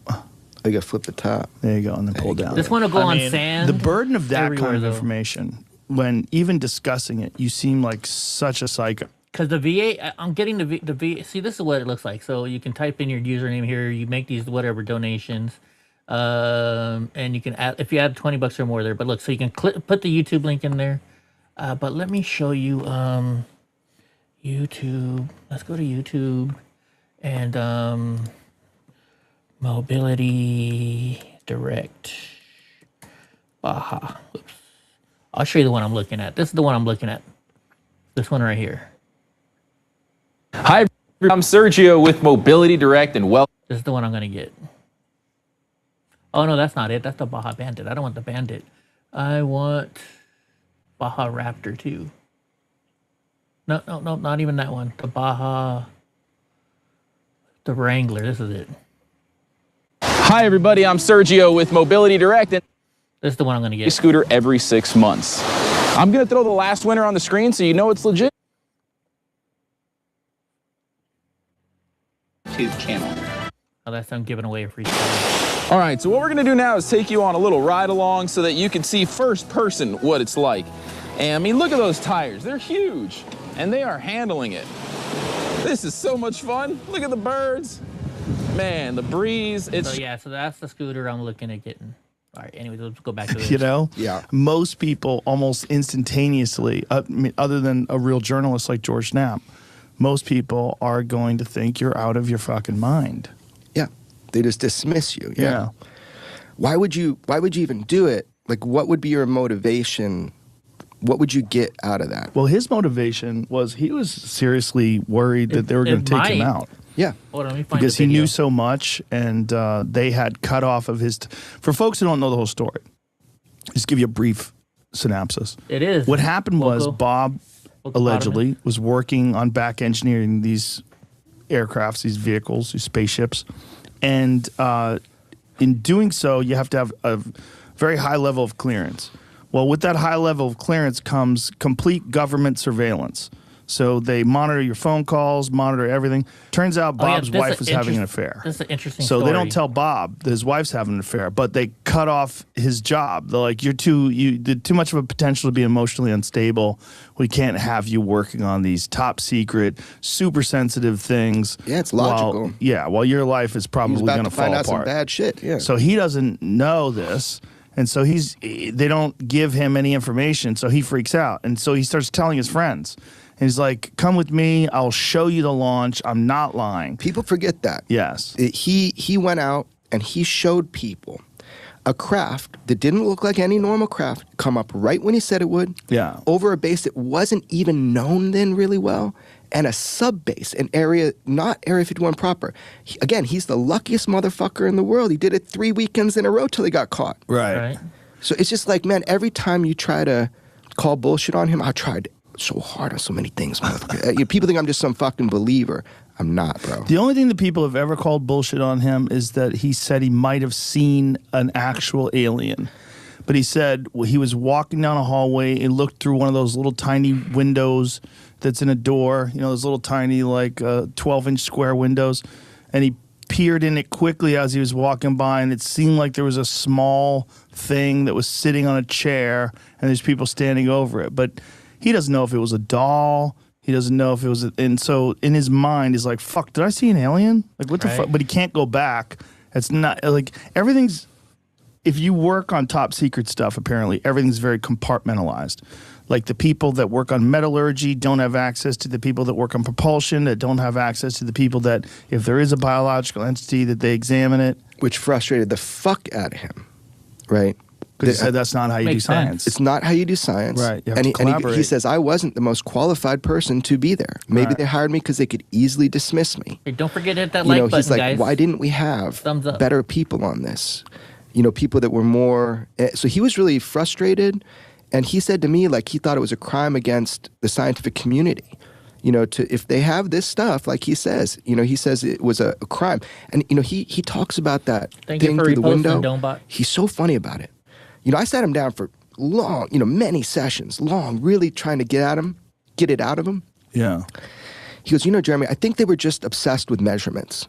I go, what do you mean? And he's like, well, look, there was something in a chair, but it was small. Maybe they were trying to just measure it to see if it would fit in a craft. So that's how he kind of gets around, like, did he see something or not? He doesn't know. Like, it could have been a doll that they constructed that was roughly the same height as these things were. He just doesn't want to go there, right? And so these creatures that were in this vehicle, if there were creatures in this vehicle... There were 3 seats. Yeah, and he estimated they had to be how big? Your typical, like, what you'd think of as like a little gray alien, man. 3-4 feet. Right. He said they look like they were made for children. The seats. Yeah, and so, look, and every time I try to be like, dismiss Bob myself, there's something that creeps in my mind. I'm like, hold on. Like, I find out that he was telling the truth. Like, recently, I had it verified that, he did work at Area 51. Like, I know I had a guy, I found the guy after 30 years that he wouldn't talk with George, the guy that did his security clearance. Mm-hmm. I found him. I talked to him multiple times about this, and he did clearance for Bob for the test site. But interesting. Even more recently, from people that have position to access that information, it was confirmed. I just want you to know, he worked out there.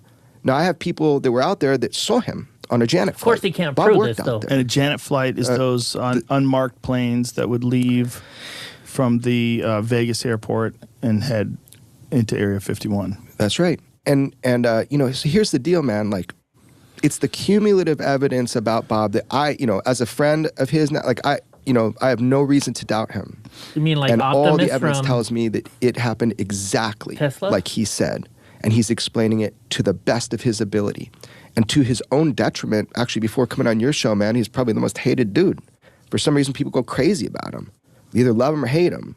Well, I think your documentary turned a lot of people's opinions about him as well. Thank you, brother. But then having him on, I mean, some people still call bullshit. They think like his migraines were convenient. Oh, come on. You saw But he was having them. He was having them in the green room before we started going on. He was very nervous about doing it. Of course, man. He'd been beat up his whole life about this shit. Also, I gave him McDonald's before, and I think his wife was super pissed at me, and I was like, you give him a salad. No, he gets really, like, crushing migraines, but, people that are going to call bullshit on that, we're talking about fucking UFOs. If you're going to call bullshit on a migraine, what are you even listening for? I didn't feel like it was bullshit. It wasn't I felt like the whole thing was uncomfortable for him, for sure.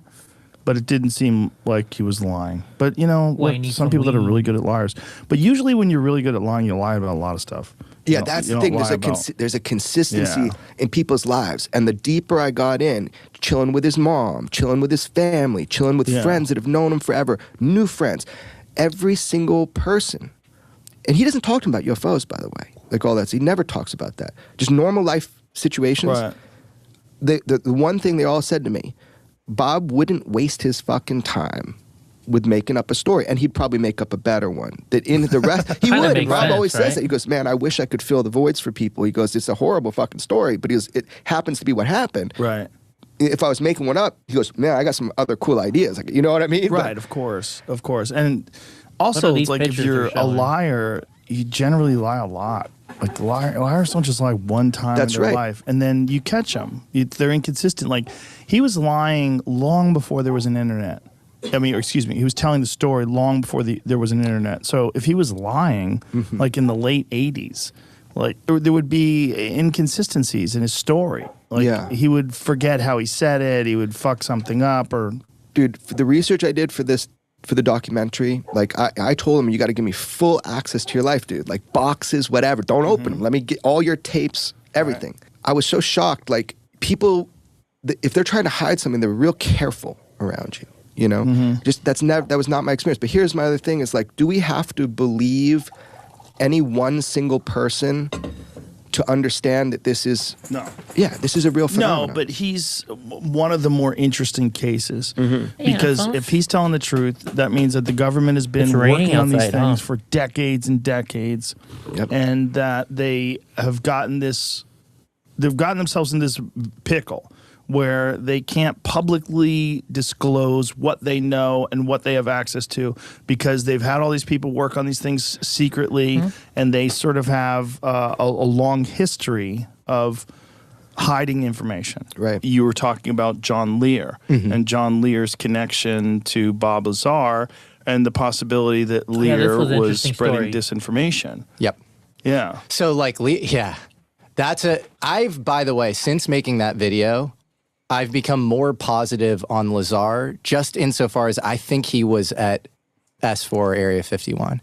And there's going to be a great documentary coming out by my buddy Luigi on this called Project Gravitaur. And I think there's going to be a lot of corroborating evidence that he was at least there, and a lot in his story checks. But I think you have to view, and I even say that in this video, that I think a lot of this story could be true. You can't, I think, view the Bob Lazar story, you can't just take it at face value because John Lear and he were friends. John Lear is this babbling UFO nut. He's obsessed with UFOs. He's writing weird, like, disinfo-y style stuff with Bill Cooper, Behold the Pale Horse guy. Which is a wild book. Like the exact a wild book. Yeah. So when my dad died, this is the exact same placard they put on my dad's gravesite. Interesting. I bought him a new one. He's crazy. Doesn't he talk about bases on the moon? He talks about bases on the moon.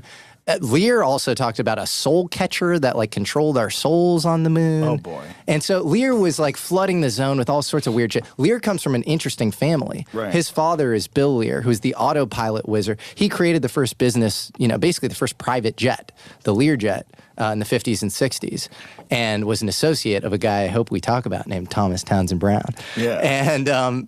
And so I think, Lear was engaging in all sorts of bullshit. Was he a useful idiot, or was he a sophisticated agent provocateur? I'm totally open to him having been a useful idiot. In fact, there is a video of him saying, I was told, I was given all the Bob Lazar files or whatever, and I was told about, to actually, like, he said a guy named Admiral McClellan knew that I ran my mouth. I even have this video actually on the doc that I sent you, Jamie. He says, knew that I ran my mouth. So that's why we got Bob a job or whatever. And we knew that part of this stuff would leak. And it was like this limited hangout strategy on behalf of this guy named Admiral McClellan or whatever. And he was this useful idiot to sort of get it out. And I think for what purpose? Recruiting. You give people high level. Yeah. And what's up, Hope? MJ personnel, the original 12 have all passed away. So they get different people into these positions of MJ 2, 3, 4, 5, 6 and taken over. It's degraded, so it's almost political now instead of like it was when Truman originally formed the MJ-12. It turns out that MJ-1, the head of MJ-12, is a guy named Admiral Mike McClellan.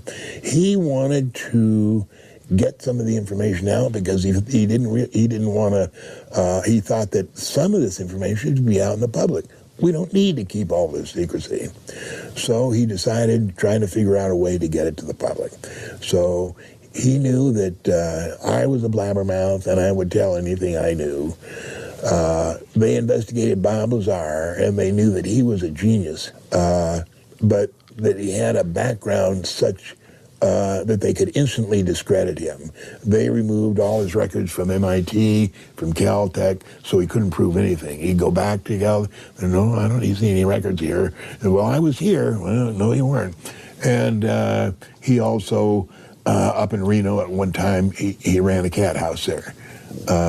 I forget what the name of the Honeysuckle Ranch it was. So they chose him because not only could he probably help them because he was so smart, and as Mac, he's the one that named Ununpennium 115. He's the one that told them what that was, and they didn't know when he went there. They didn't know what it was. He was the one that told them that's element 115. Why are they showing and then told them why and how he'd figured it out. But they decided to pick on Bob to go up there to work at S4 because they knew that Bob would tell me instantly and that I would blab the whole thing. And that was their modus operandi, was to get the information out and gauge what it did to the public, how they accepted it, and then pull back and say, oh, no, it was all a mistake. Bob Lazar is a fraud. He never worked here. He doesn't have any credentials like that. And they could back away and get out of it. So that was what Mike McClellan came up with. Isn't that crazy? Weird. Weird. And to me, kind of makes sense a little bit, though. It does, and that doesn't make Bob Lazar still not the most interesting story in the world. Like he's not saying it didn't happen, right? He's just saying that this happened as part of this limited hangout strategy where they knew that they could delete the records at MIT. They knew that they could stigmatize him because of the brothel. They knew that he was this not traditionally trained engineer who just happened to strap a ramjet on the back of a Honda or whatever and meet Edward Teller serendipitously. They knew that they had plausible deniability on all of that stuff. There's a great line in the Oppenheimer movie where Leslie Groves, played by Matt Damon, says, I didn't hire Oppenheimer in spite of his communist sympathies. I hired him because of them. So you have a top secret program. You want compromise on people. You want to be able to blackmail them. And so I think, that should be taken at face value, in my opinion. And the reason that the story itself can't be taken at face value and needs to be seen through that lens is Lear and Bob Lazar were friends before Bob Lazar got a job at Area 51, S4. And so if you have a top secret program, you're going to do a basic background check. And Lear is going to come up as a guy with a UFO blog, right? And then the CIA is all over the UFO program, right? And he was flying CIA cargo jets. And he says that he disaffiliated in '83. That's bullshit. George Knapp and Jeremy Corbell have talked about how that's BS. And actually disaffiliated much later into the mid-'80s or whatever. Why would you continue to pay a guy who is leaking your crown jewel secret? Hey guys, Adam Savage here, stuff. and it is close. All right, hold on. Let's see if we can find Bob Lazar and element 115. Let's go 115. Let's see what else we can find. Bob Lazar explains element 15. Let's watch this one first.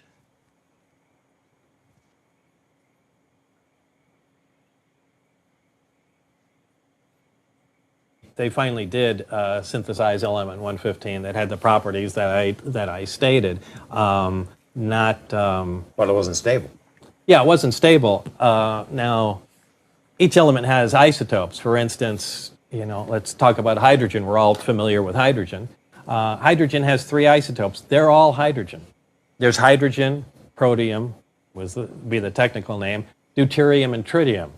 Well, tritium is a radioactive hydrogen. Deuterium is another stable isotope of hydrogen, and regular protium, ordinary hydrogen, is the hydrogen we all know. They're all hydrogen. They have different amounts of neutrons in them. They all have 1 proton, which makes them hydrogen. Now, this is true for all elements. You can have the amount of protons in them determines what element it is. So element 115 has 115 protons in it. It's element 115. Now, depending on the number of neutrons it has, it will still be element 115, but it can be any number of isotopes of it. It's 115 undoubtedly has, many isotopes of it. We've synthesized 115. We made one isotope. We have a radioactive one. Now they just need to continue on working with it. I mean, they made just a few atoms, but we'll see what other isotopes they come up with. One of them or more is going to be stable, and it will have the exact properties that I said. Or could we make it? Or does it have I wonder to if they be have it already. As you speculated about that. Well, before. it's natural. It'd be difficult to find it. I do not think you can make that synthetically. It's just, it takes too much time. I mean, to make, an ounce of it or even a gram would take a tremendous amount of time because not all the interactions are successful. I mean, you can bang particles together all day long and one may get stuck and then you've got an atom. And how do you contain, this single atom? So how do we get 500 pounds of it? Where'd that come from? Well, it had to either be synthesized by the extraterrestrials that bought it in the first place, or, maybe there was a location where they came from where, look, this was a naturally occurring material. We know that all the material in the universe, essentially all the atoms of all elements, came from hydrogen. I mean, all you really need is just atoms of hydrogen to make anything. Once they start collecting together large quantities of them, gravity just begins to push them together under their own weight. As long as you have enough hydrogen, that'll continue until they finally crush down and ignite and produce a fusion reaction. And that starts a star. Once the star is burning, it begins to produce helium by fusing. So now you have another new element. Well, this continues on until the star burns out, begins to collapse. And when, large enough stars finally do, they crush down, produce supernovas, and then produce a whole host of every element on the periodic chart, far beyond what the numbers we're used to, beyond 115. And, maybe some of these, that's where all the gold, all the uranium, every element you have ever come from, including every cell in your body, has come from supernovas. That's the factory that makes elements. So if there was a location somewhere else that had bigger stars, multiple stars, that burped out more heavy elements than, our local system did, maybe this is common and you can find stable 115 like we mined for gold on, on our planets or uranium. It just depends. Interesting. If they were lucky enough to have exotic materials like that, I find that easier to believe than somebody built a machine to manufacture such a difficult material. So it's sort of like a Rorschach test. Aha, they made 115. He was right. It really does exist. Somebody who doesn't want to believe it says, 115 doesn't behave anything like Bob Lazar said. It's sitting around in a pile of 500 pounds or something, right? I mean, it's sort of like that. What is the... Right. You have to, you just have to start accumulating, whether you believe it or not. And I personally, again, I prefer you don't believe it. Just begin accumulating the facts that you can, you can verify. And really be careful. Like, what makes it so stable and what have you, but tape you haven't seen, elements 115 explained. Okay, here we go. Let's watch this one. This will be the last one of the night. Look at that Corvette. Wow, that's loud. Hi, I'm Bob Lazar. During late 1988 and early 89, I worked on the propulsion systems of extraterrestrial vehicles for the United States government. The hardware and technology I was exposed to should be placed in the proper hands of the scientific community, and it is the right of every person on Earth to know that there is physical evidence which proves that there is life elsewhere and that at least one form of that life has been here. For those of you whose information about me is limited to this video, I'll give you a brief background. I'm a physicist. I have degrees in physics and electronics technology. I've worked in a number of scientific programs, some of which require top secret and above top secret security clearances, of which the most easily verifiable is my early 1980s job here at the Los Alamos Mason Physics Facility in Los Alamos, New Mexico. Between December of 88 and April of 89, I worked as a senior staff physicist in what has to be the most secret project in history. My place of work was a facility at an area known as S4 on the Nellis Air Force Range in central Nevada. Area S4 is located approximately 15 Hey, miles thank you for south following, of the infamous JJ. Area 51 installation at Groom Lake, where the U-2 and SR-71 spy planes were developed. For the duration of my employment at S4, I was paid by the United States Navy. For the purpose of this video, I'm going to segregate the information contained here into two separate parts. The first part will deal with information with which I've had hands-on experience and personal instruction. In other words, not only did I read briefings and not only was I taught the theories of these technologies, but they were demonstrated for me and I know they are true and accurate. Some of the points covered in this first section will be how vast distances of space are traveled by virtue of an intense gravitational field, how this gravitational field is generated, And this quality is 80s quality, huh? what the power source is and how it functions, Maybe 90s. and general information about disks and the project at S4. The second part of this will deal with subjects on which I've read supporting information, yet for the most part, I had no other way to corroborate the information or ascertain its accuracy. When we get to part two, it'll be obvious why proof of some of this information could not be conclusive. Some of the points covered in this second section will be information about the beings that brought us this technology, and how these beings have historically interacted with man. I've been prudent in selecting what to expose here, and I think that some of this information should not be made available to the general public. This information is being conveyed to you as it was to me, Thank you, with the JJ. exception That's that in cool. most cases I've simplified things for those of you Appreciate with it. non-scientific and non-technological backgrounds. So let's begin. At the beginning of this first section, I'm going to give you 3 short science lessons, and once you've learned them, you'll not only know more about interstellar travel than almost anyone else in the world, but you'll know the actual method another civilization is used to travel from another star system to the planet Earth. Now, during the course of this, I'm going to have to relate information that I've learned at S4 to information that we're already aware of. And when I say we, I mean the general mainstream scientific community. So as not to waste too much time explaining established scientific facts and theories, when I say we know this or we know that, please feel free to consult any qualified scientist, professor, or science teacher to have them explain my statements to you. One of the most predominantly asked questions is, how is it possible to cross vast expanses of space without exceeding the speed of light? Or how can you travel in reasonable time and economy between points that are light years apart? Now keep in mind that the speed of light is 186,000 miles a second, which translates into roughly 669 million miles an hour. Wow. And a light year is the distance traveled in 1 year at the speed of light. Proxima Centauri, which is the star system nearest ours, would take 4 years to reach traveling at the speed of light. So up until now, when we've examined the Hope we're watching. So this guy is Bob Lazar. He used to work at Area 51, and he is the most well-known person to talk about the fact that there really are aliens. He's worked on an alien ship, and this element is an element that they only learned about thanks to aliens bringing it down. That's like the basis of what his story is, and that's who this guy is. So right now. This video is going to explain to us about this element. And that he says is the actual energy propulsion system. To travel these distances, we've always had to consider the problems of traveling at a speed near the speed of light.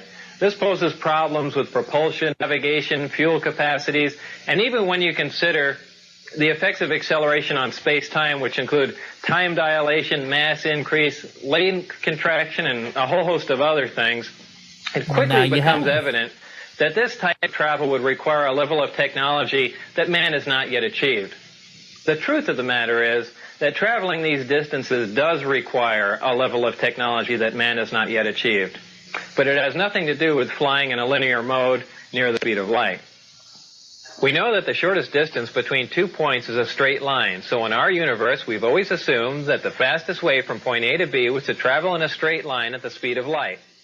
Well, the fact is that when you're dealing with space-time and you enjoy the capability of generating an intense gravitational field, the fastest way from point A to B is to distort or warp or bend the space-time between point A and B, bringing point A and B closer together. The more intense the gravitational field, the greater the distortion of space-time and the shorter the distance between points A and B. Most of us think of space-time as the void or as nothing. And remember, it wasn't that long ago that man... And actually, it's not true anymore. Let's see. Watch this. So planes do not... Why don't planes fly? Why do planes not fly in straight?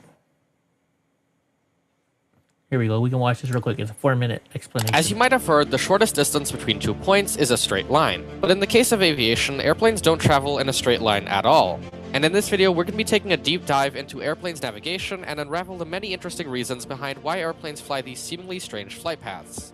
When we look at a flight map during a long-distance trip, it's common to notice that the plane follows a curved path instead of a straight line between 2 points. This is easily noticed on flights between Europe and the United States, where airplanes fly over Greenland and northern Canada instead of following what seems to be a shorter route from point A to B. This curved path happens for a very simple reason, but it's often overlooked, and that is that the Earth is spherical and not flat. We usually see these curved flight paths on maps, more specifically the Mercator projection, a map which distorts certain proportions of Earth. So while on a map the flight path might look curved, if you actually look at it on a globe, you would notice that it's actually the most direct route. And on the contrary, a straight line on a map will look curved and longer on a globe. That being said, there are certain map projections, like the Lambert conformal conic projection, which show straight lines as the most direct routes accurately. But these map projections are much less common to find. Anyway, back to the Mercator projection. A curved flight path is often called a great circle route, but it's also known as orthodromic navigation, which basically means that if you took a line of the flight path and cut Earth in half on that line, you'd be left with 2 evenly sized halves of Earth. On the other hand, a straight line on the map crosses all the meridians at the same angle, and is therefore called a rhumb line, or sometimes referred to as loxodromic navigation. But that isn't the only reason airplanes don't fly in straight lines, and the reason I just mentioned only concerns long flights anyway.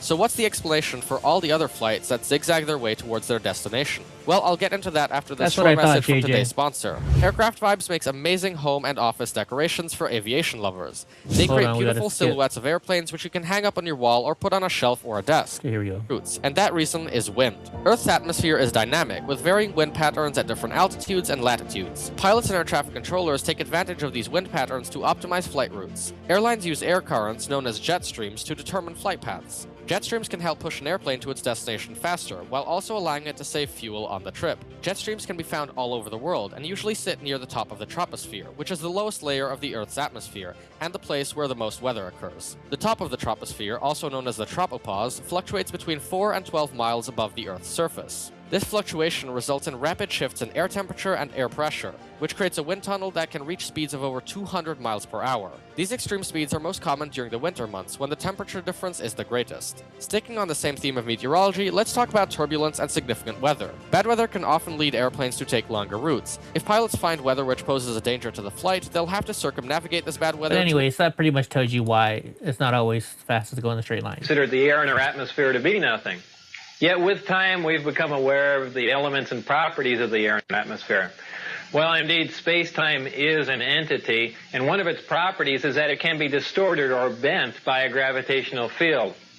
We know that gravity bends or distorts space-time and light by virtue of the fact that we're able to see stars, which we know should be blocked from our view by the sun.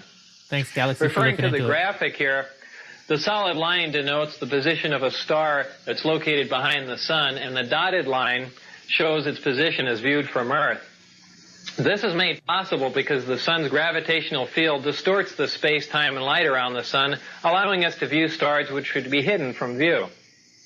We know that gravity distorts time by virtue of the fact that if we take 2 identical atomic clocks and keep one at sea level and take the other one up to a high altitude, when we bring them both back together, they reflect different times. Really? The difference in this passage of time is caused by the fact that a gravitational field weakens the further you get from the source. So the atomic clock which was taken to the high altitude was exposed to a less powerful gravitational field than the clock which we kept at sea level. The effect of a gravitational field on space-time is something that we've been able to observe, but not to experiment with. This is due to our inability to generate a gravitational field. And up until this point in time, great mass such as a star, planet, or moon was the only source of a discernible gravitational field that we're aware of. So just as the gravitational field around great mass such as a planet distorts space and time, any gravitational field, whether naturally... So does that mean when astronauts go up into space, they're on a different time than we are? Time moves at a different pace than down here? Interesting. Or generated distort space and time in a similar manner. Now, the great benefit of generating an intense gravitational field is not only can you turn it on, but you can turn it off. If we refer back to our original illustration of space-time distortion, we can see that when we generate an intense gravitational field, we can distort the space-time and in turn the distance between the point where we are and the point where we want to be. We can then position ourselves at the point where we want to be and then stop generating the gravitational field, allowing space-time to return to its natural form. In this manner, we can travel great distances with little linear movement, and this is how space-time distortion translates into reduced distance. Now back to our original question, how is it possible to cross the vast expanses of space required for interstellar travel without exceeding the speed of light? This is accomplished by generating an intense gravitational field, distorting space-time and allowing you to cross many light years of space in little or no time and without traveling in a linear mode near the speed of light. The next question is, how do you generate a gravitational field? Up until this point in time, I've used the term generate to describe the capability of producing a gravitational field, but since I'm not aware of any way of creating a gravitational field from nothing, a more accurate term might be to access and amplify a gravitational field. And this is what I mean when I use the term generate. To understand how gravity is generated or accessed and amplified, you must first know what gravity is. There are two main theories. The wave theory, which states that gravity is a wave, and the currently accepted theory of gravitons, which are alleged subatomic particles that perform as gravity, which is total nonsense. Well, gravity is a wave, and there are two specific different types of gravity, gravity A and gravity B. Gravity A works on a smaller micro scale, while gravity B works on a larger macro scale. We are familiar with gravity B. It is the big gravity wave that holds the Earth as well as the rest of the planets in orbit around the Sun and holds the Moon as well as man-made satellites in orbit around the Earth. It's a good ride too, Hope. We are not familiar with gravity A. It's a great ride. It is the small gravity wave, which is the major contributory force that holds together the mass that makes up all protons and neutrons. Gravity A is what is currently being labeled as the strong nuclear force in mainstream physics, and gravity A is the wave that you need to access and amplify to enable you to cause space-time distortion for interstellar travel. You know, Hope just brought up the Gravitron, the ride, right? If you guys have never seen the Gravitron, it's basically a spaceship. Maybe this is why it's named it, Gravitron, the ride. So it's a ride like this, right? And you go inside, and they have the wall is just filled with, like, you know, two foot wide pieces of board or something like that. You know, they roll up and down. They'll go up and down. So you just lean on it, and so the ride starts spinning. And as it gets faster and faster, all of a sudden, the gravity pushes you up to the top, because of the G forces.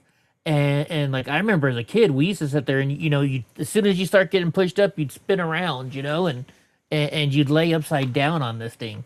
And then, of course, the whole entire time, you have to pray and hope that there's the guy next to you or girl isn't gonna throw up on you.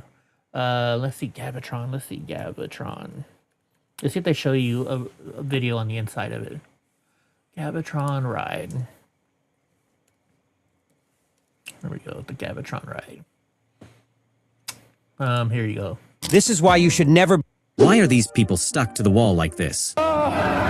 They're not glued there. This is a ride called the Gravitron. Inside, it spins so fast that a force pushes your body outward. That's centripetal force. Here's the crazy part. On this ride, you feel almost 3 times heavier, like your body just tripled in weight. It's the same trick that keeps water inside a bucket when you swing it around.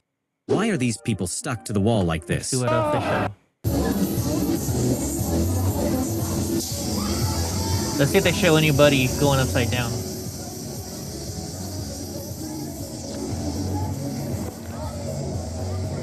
See, now it's starting to spin. And the goal is to keep your head off, but you can't. Well, some people can.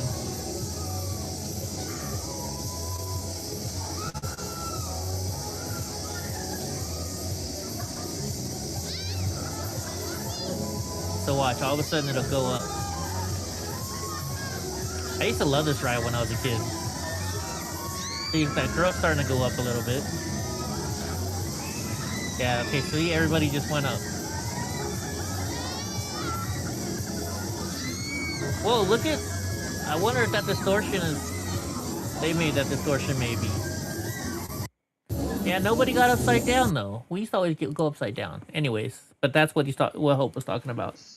To keep them straight, just remember that gravity A works on an atomic scale, and gravity B is the big gravity wave that works on a stellar or planetary level.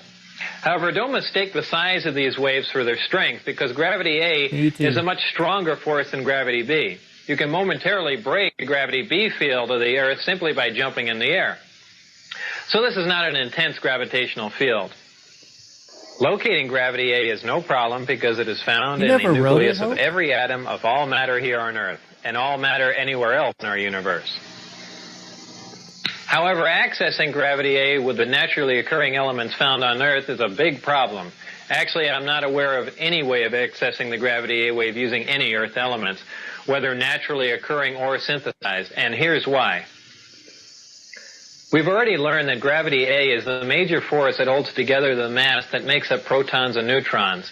This means the gravity A wave we are trying to access is virtually inaccessible as it is located within matter, or at least with... See, I would think it would be just like a magnetic field, right? You know, we can make magnetic fields. Why can't we make gravity fields? The matter that we have here on Earth. However, the Earth is not representative of all matter within our universe. The residual matter which remains after the creation of a solar system is totally dependent on the contributing factors which were present during the creation of the solar system. This is true whether you believe that the origin of the universe was an evolutionary event or that a supreme being caused this event to happen.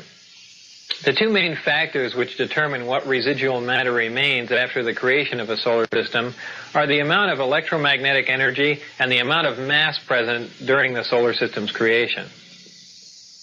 Our solar system has one star, which is our sun, but the majority of solar systems in our Milky Way galaxy are binary and multiple star systems. In fact, many single star systems have stars that are so large that our sun would appear to be a dwarf by comparison. Really? Keeping all this in mind, it should be obvious that a large single star system, binary star system, or multiple star system would have had more of the prerequisite mass and electromagnetic energy present during their creations. This makes it possible for these systems to possess elements which are not native to the Earth. Scientists have long theorized that there are potential combinations of protons and neutrons which should provide stable elements with atomic numbers higher than any which appear in our periodic chart, though none of these heavy elements occur naturally on Earth. 88 of the first 92 elements on the periodic chart occur naturally on Earth. Some heavier elements do occur in trace amounts, but for the most part, we synthesize these heavier elements in laboratories. Generally speaking, the stability of these synthesized heavy elements decreases as their atomic number increases, but experiments at the lab for heavy ion research in Germany have shown that this may only be true up to a certain point, as the half-life for element 109 is longer than that of element 108. The point is that our observations and theories are accurate. The fact is that heavier stable elements with higher atomic numbers, which have more protons, neutrons, and electrons than any Earth elements, do exist.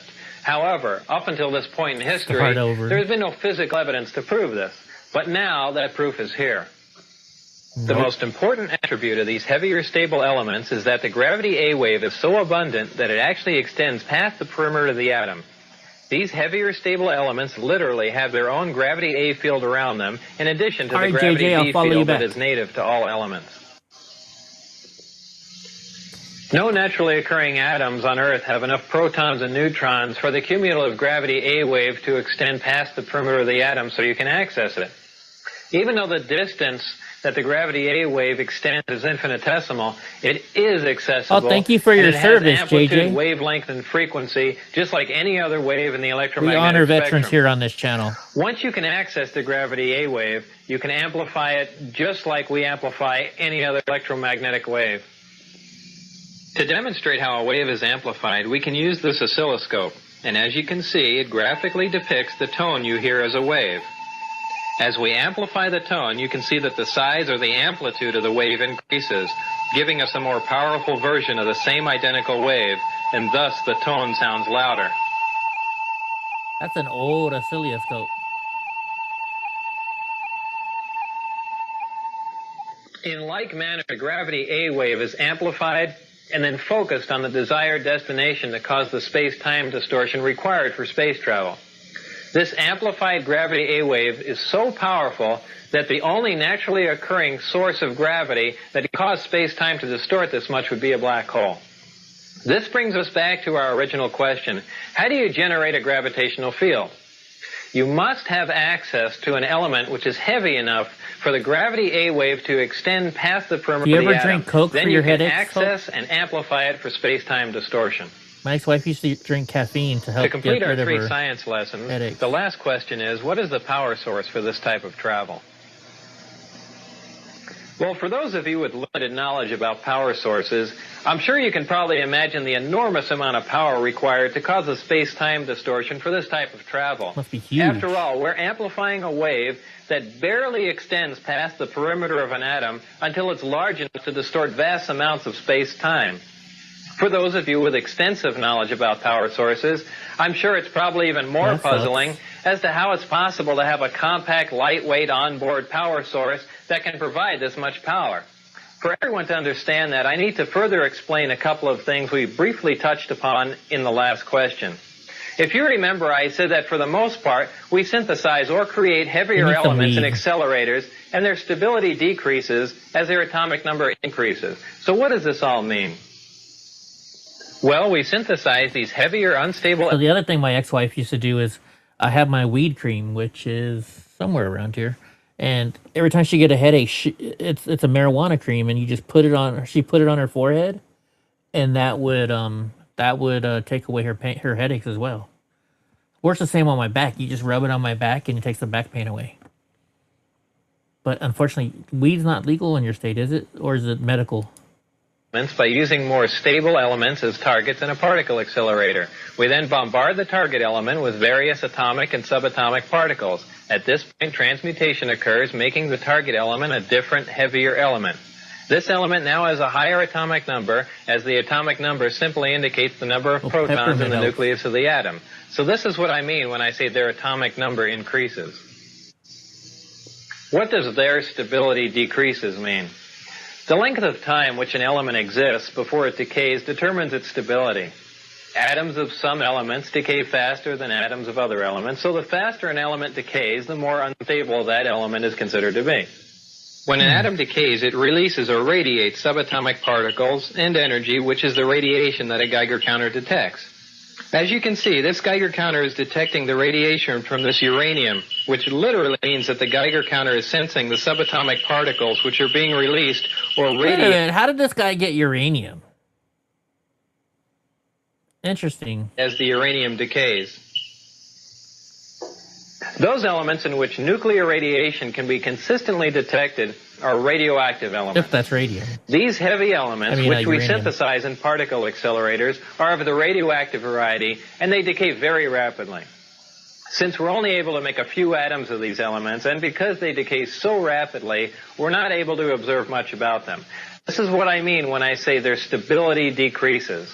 However, there are elements with higher atomic numbers which are stable, even though they don't occur naturally on Earth, and we can synthesize them in particle accelerators. These are the elements in the 114, 115 range which don't appear on a periodic chart. Beyond element 115, the elements become unstable again, and in fact, element 116 decays in fractions of a second. This finally brings us to the power source. Is it? Time to life. That's cool. The power source is a reactor which uses this element 115 Makes sense as with its the name. fuel. In this reactor, element 115 is used as a target and is bombarded with protons in a small particle accelerator. When a proton plugs into the nucleus of an atom of 115, it increases its atomic number and becomes an atom of element 116, which, remember, decays instantly. What element 116 releases as it decays, or what it radiates, is antimatter. What is antimatter? Antimatter is the exact counterpart of matter, which has a charge and a spin that is in the opposite of all matter. When combined with any matter in our universe, antimatter reacts and completely converts to energy. And remember, the rapid conversion of matter to energy is what we generally call an explosion. To demonstrate the explosive power of antimatter, let's pick a random area where an atomic bomb might explode. Oh, let's say Iraq. And for demonstration purposes, let's say an atomic bomb would explode, for instance, in, Baghdad. Well, if one of our older atomic bombs exploded in Baghdad, the area of total devastation, which is indicated by the red dot on the map, would be approximately 2 miles. This would be caused by a fission reaction in which less than 1% of the nuclear material is converted to energy. Most of you are familiar with the bombs that were dropped on Japan in World War II. This is the same bomb that was dropped on Nagasaki on August 9th, 1945. Are you serious, Hope? About this same time, Dr. Edward Teller, who's known as the father of the hydrogen bomb, figured out that a nuclear fusion bomb was possible. Fusion would release even more energy and cause an even bigger explosion from the same amount of nuclear material. Much to Dr. Teller. Okay, I gotta look this up. Antimatter transported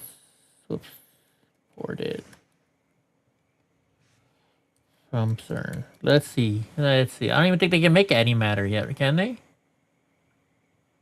Oh, wait. 3, 2, 1. And give yes. So everything is good. Everything's fine. Yeah. Well done. Signal. So particles are still there. We are super happy that we managed for the first time to transport antimatter out of this facility, in particular antiprotons, because this opens in principle an entire new universe for precision measurements outside of CERN. You're all familiar probably with electrons and protons, and antiprotons are antiparticles for protons, which means that they are basically identical particles, but they have opposite properties like charge or magnetic moment. And what is special about antiprotons is that they don't exist naturally in the observed universe. Shit. That's why it's so very difficult to actually produce them and store them and to transport them. And we managed to do it today for the first time, to transport them around CERN in a truck, in a penning trap. And what is difficult in this antimatter transport is, first of all, to keep the trap autonomous, to keep it cold. To keep it on batteries, but then to maintain the vacuum. Today we were transporting 92 antiprotons. To compare this with a grain of salt had something like 10 to the 18 protons inside. So compared to this, you know, this is a billion times a billion less times the factor of 100 or 92. So these. See, we're in a group chat and Hope sends stuff and everybody sends stuff, but sometimes I'm out doing something and I don't check it. I'm like, oh, I'll watch it later, and then I always forget. Galaxy says, put an ice pack on your head. Something is inflamed in there. It is consistent. You may want to have it checked out. May have a leaky blood vessel. Your dad had a brain aneurysm 20 years ago? Oh, wow. Let's see. He's still around. Good doctor. He's a Memphis brain surgeon now. Interesting. Very few particles, but these particles are in principle, because our experiments are so sensitive, sufficient to do ultra high precision investigation. And this means we are inventing here a new type of precision microscope for antimatter particles with which we can look for fundamental symmetry tests and search for physics beyond the standard model that might maybe even help us explaining why our universe is made dominantly out of matter rather than antimatter. 4, 3, 2, 1. Dude, how do they store it? I mean, I see it's under great. It's probably at Kelvin or something like that, right? Or is that what they're storing it at Kelvin? Interesting. You went to Las Vegas on a family vacation.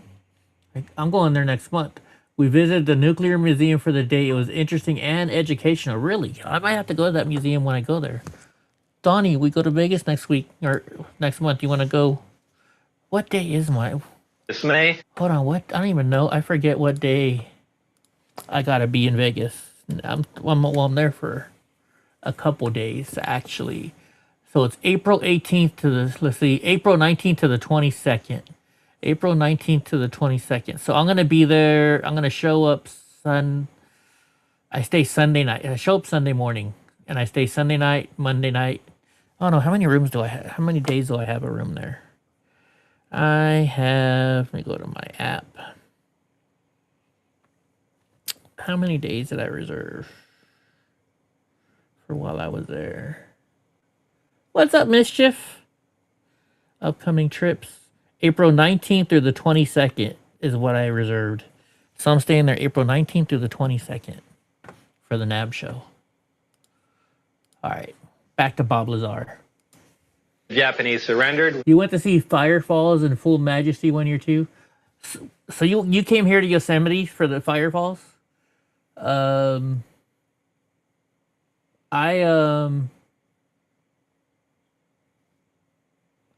know, I live it takes me about 40 minutes to get to the waterfall from my house. So I can get there in about 45 minutes.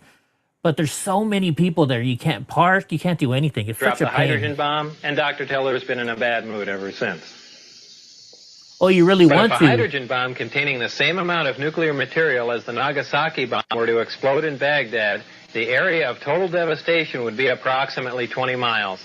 This would be caused by a nuclear fusion reaction, which again, less than 1% of the nuclear material actually converts to energy or explodes. The other 99% of the nuclear material on this type of bomb is dispersed, but is not involved in the actual nuclear fusion reaction.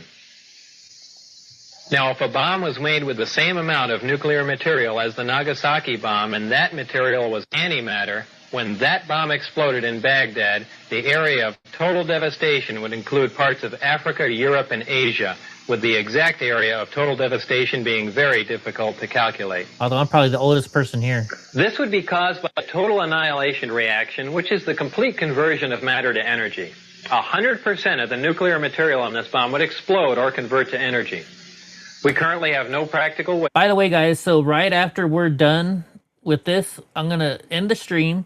I'm going to go eat real quick. Oh, wait, Donnie's got to take his medicine. I'll give Donnie's medicine right now. But we're doing 80s music tonight. So there is there's like 16 minutes left in this. So probably around 8:45 California time, we're going to start playing 80s music. And like I said, I got this new thing. If you want to skip a song, if you donate $10 to this, you can skip a song or request a song. Where is it? So, and I'll show you. And if you donate $20 on any stream now, it'll text each. Watch this. This is a test donation for $34. So that guy will read your guys' chat. So like say I don't read your chat because I don't want to read your chat. You can force me to read it by donating to that link. Antimatter. And you can use this QR code up here to do it. Or there's a link for my Streamlabs below. Bomb, and generally speaking, we can only isolate any matter in a particle accelerator and store it for a short time. This demonstrates the enormous amount of power released when you totally convert matter to energy, which is what happens when antimatter and matter are combined. So back to our power source. Inside the reactor, element 115 is bombarded with a proton, which plugs into the nucleus of the 115 atom and becomes element 116, which immediately decays and releases or radiates small amounts of antimatter.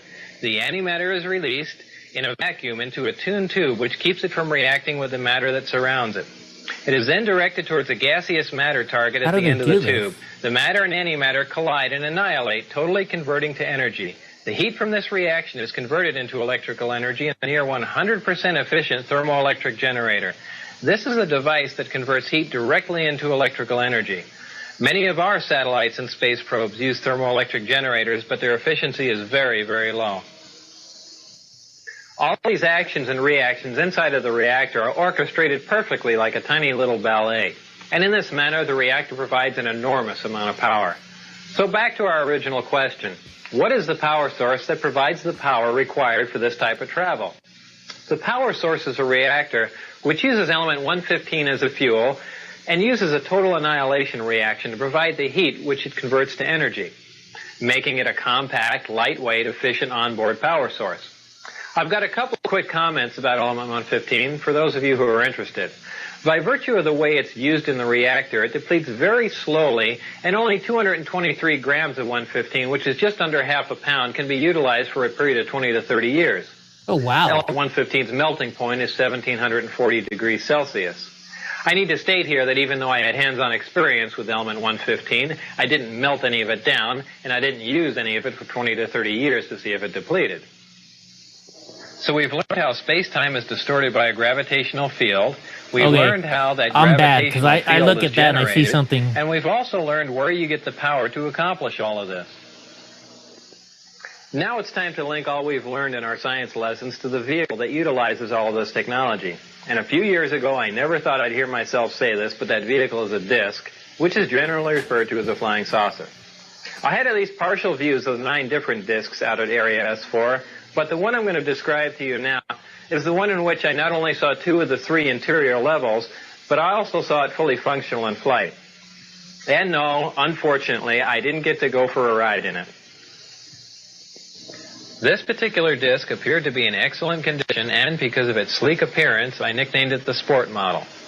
The Sport Model is about 16 feet tall and 40 feet in diameter. The exterior skin of the disc is metal, which is the color of unpolished stainless steel. The Sport Model sits on its belly when it's not energized. As you can see, the hatch is located on the upper half of the disc with just the bottom portion of the door wrapping around the center lip of the disc. The interior level of the disc is divided into 3 levels. The lower level is where the 3 gravity amplifiers and amplifier guides are located. These are the things used to amplify and focus the gravity A wave that we learned about in our science lessons.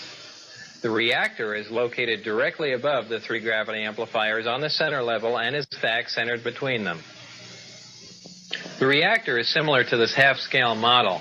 The element 115 is machined into triangles like this and is then inserted into the reactor. Why this triangle? piece of element 115 is the source of the gravity A wave as well as the target that is bombarded with protons to release the antimatter, both of which we learned about in our science lessons. The center level of this disk also houses the control consoles and seats, both of which were too small and too low to the floor to be functional for adult human beings.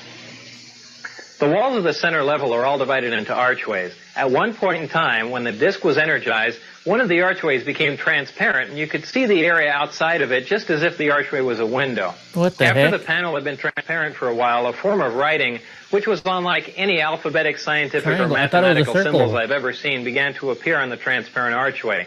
And I was never informed as to how all of this was achieved, not that any of that would have required alien technology. I was never given access to the upper level of the disk, so I can't enlighten you as to what the porthole-like areas are, other than I can assure you that they're not portholes. Now, before I go any further about the disk, I'm going to show you where and under what circumstances I saw it tested. Really, JJ? Okay. My I job guess in I this was wrong. program was to be part of a back engineering team. Back engineering is the act of taking a finished product and tearing it apart to find out what makes it tick.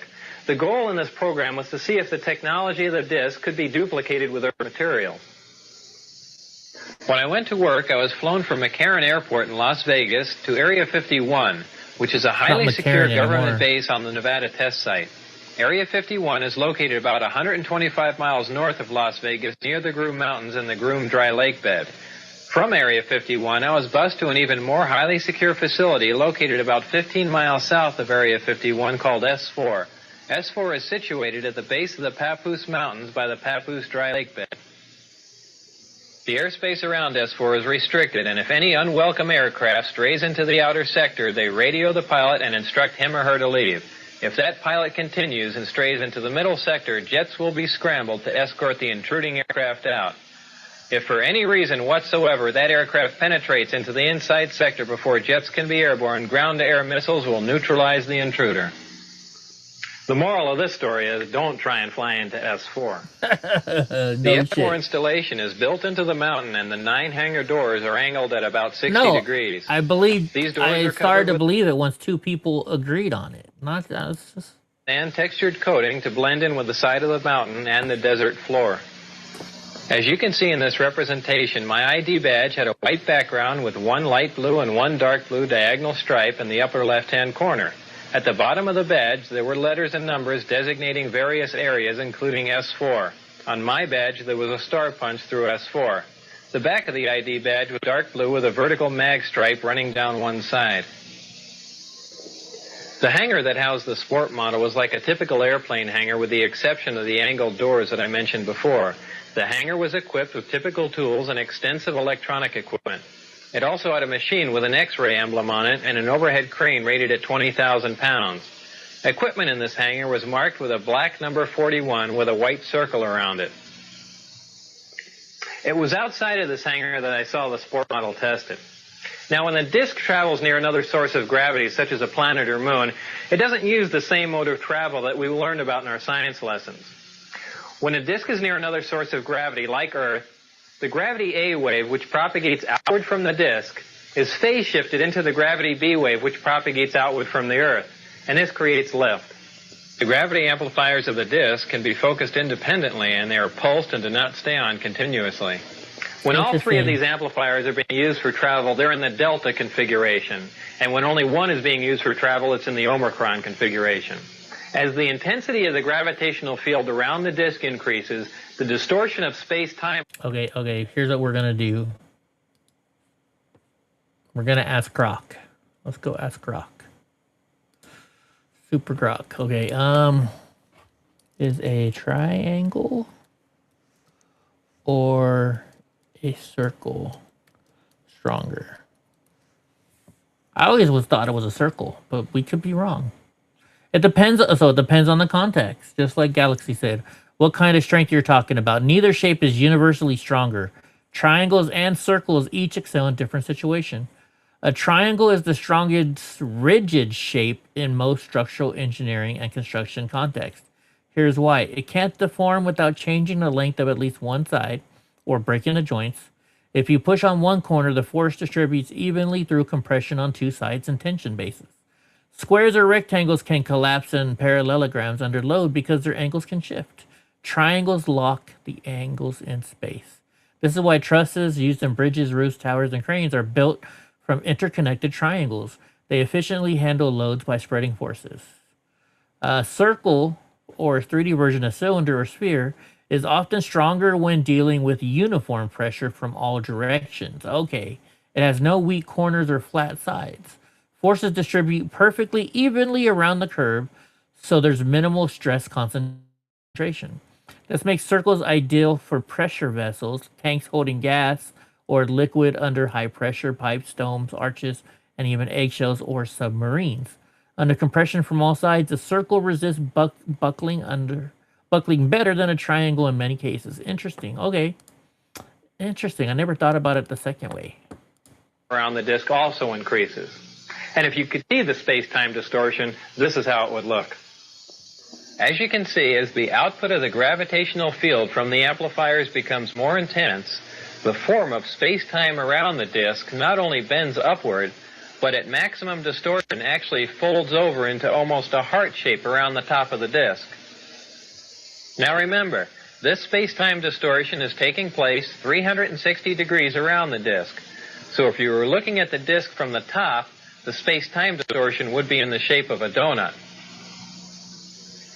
When the gravitational field around the disk is so intense that the space-time distortion around the disk achieves maximum distortion and is folded up into this heart-shaped form, the disk can't be seen from any vantage point, and for all practical purposes is invisible.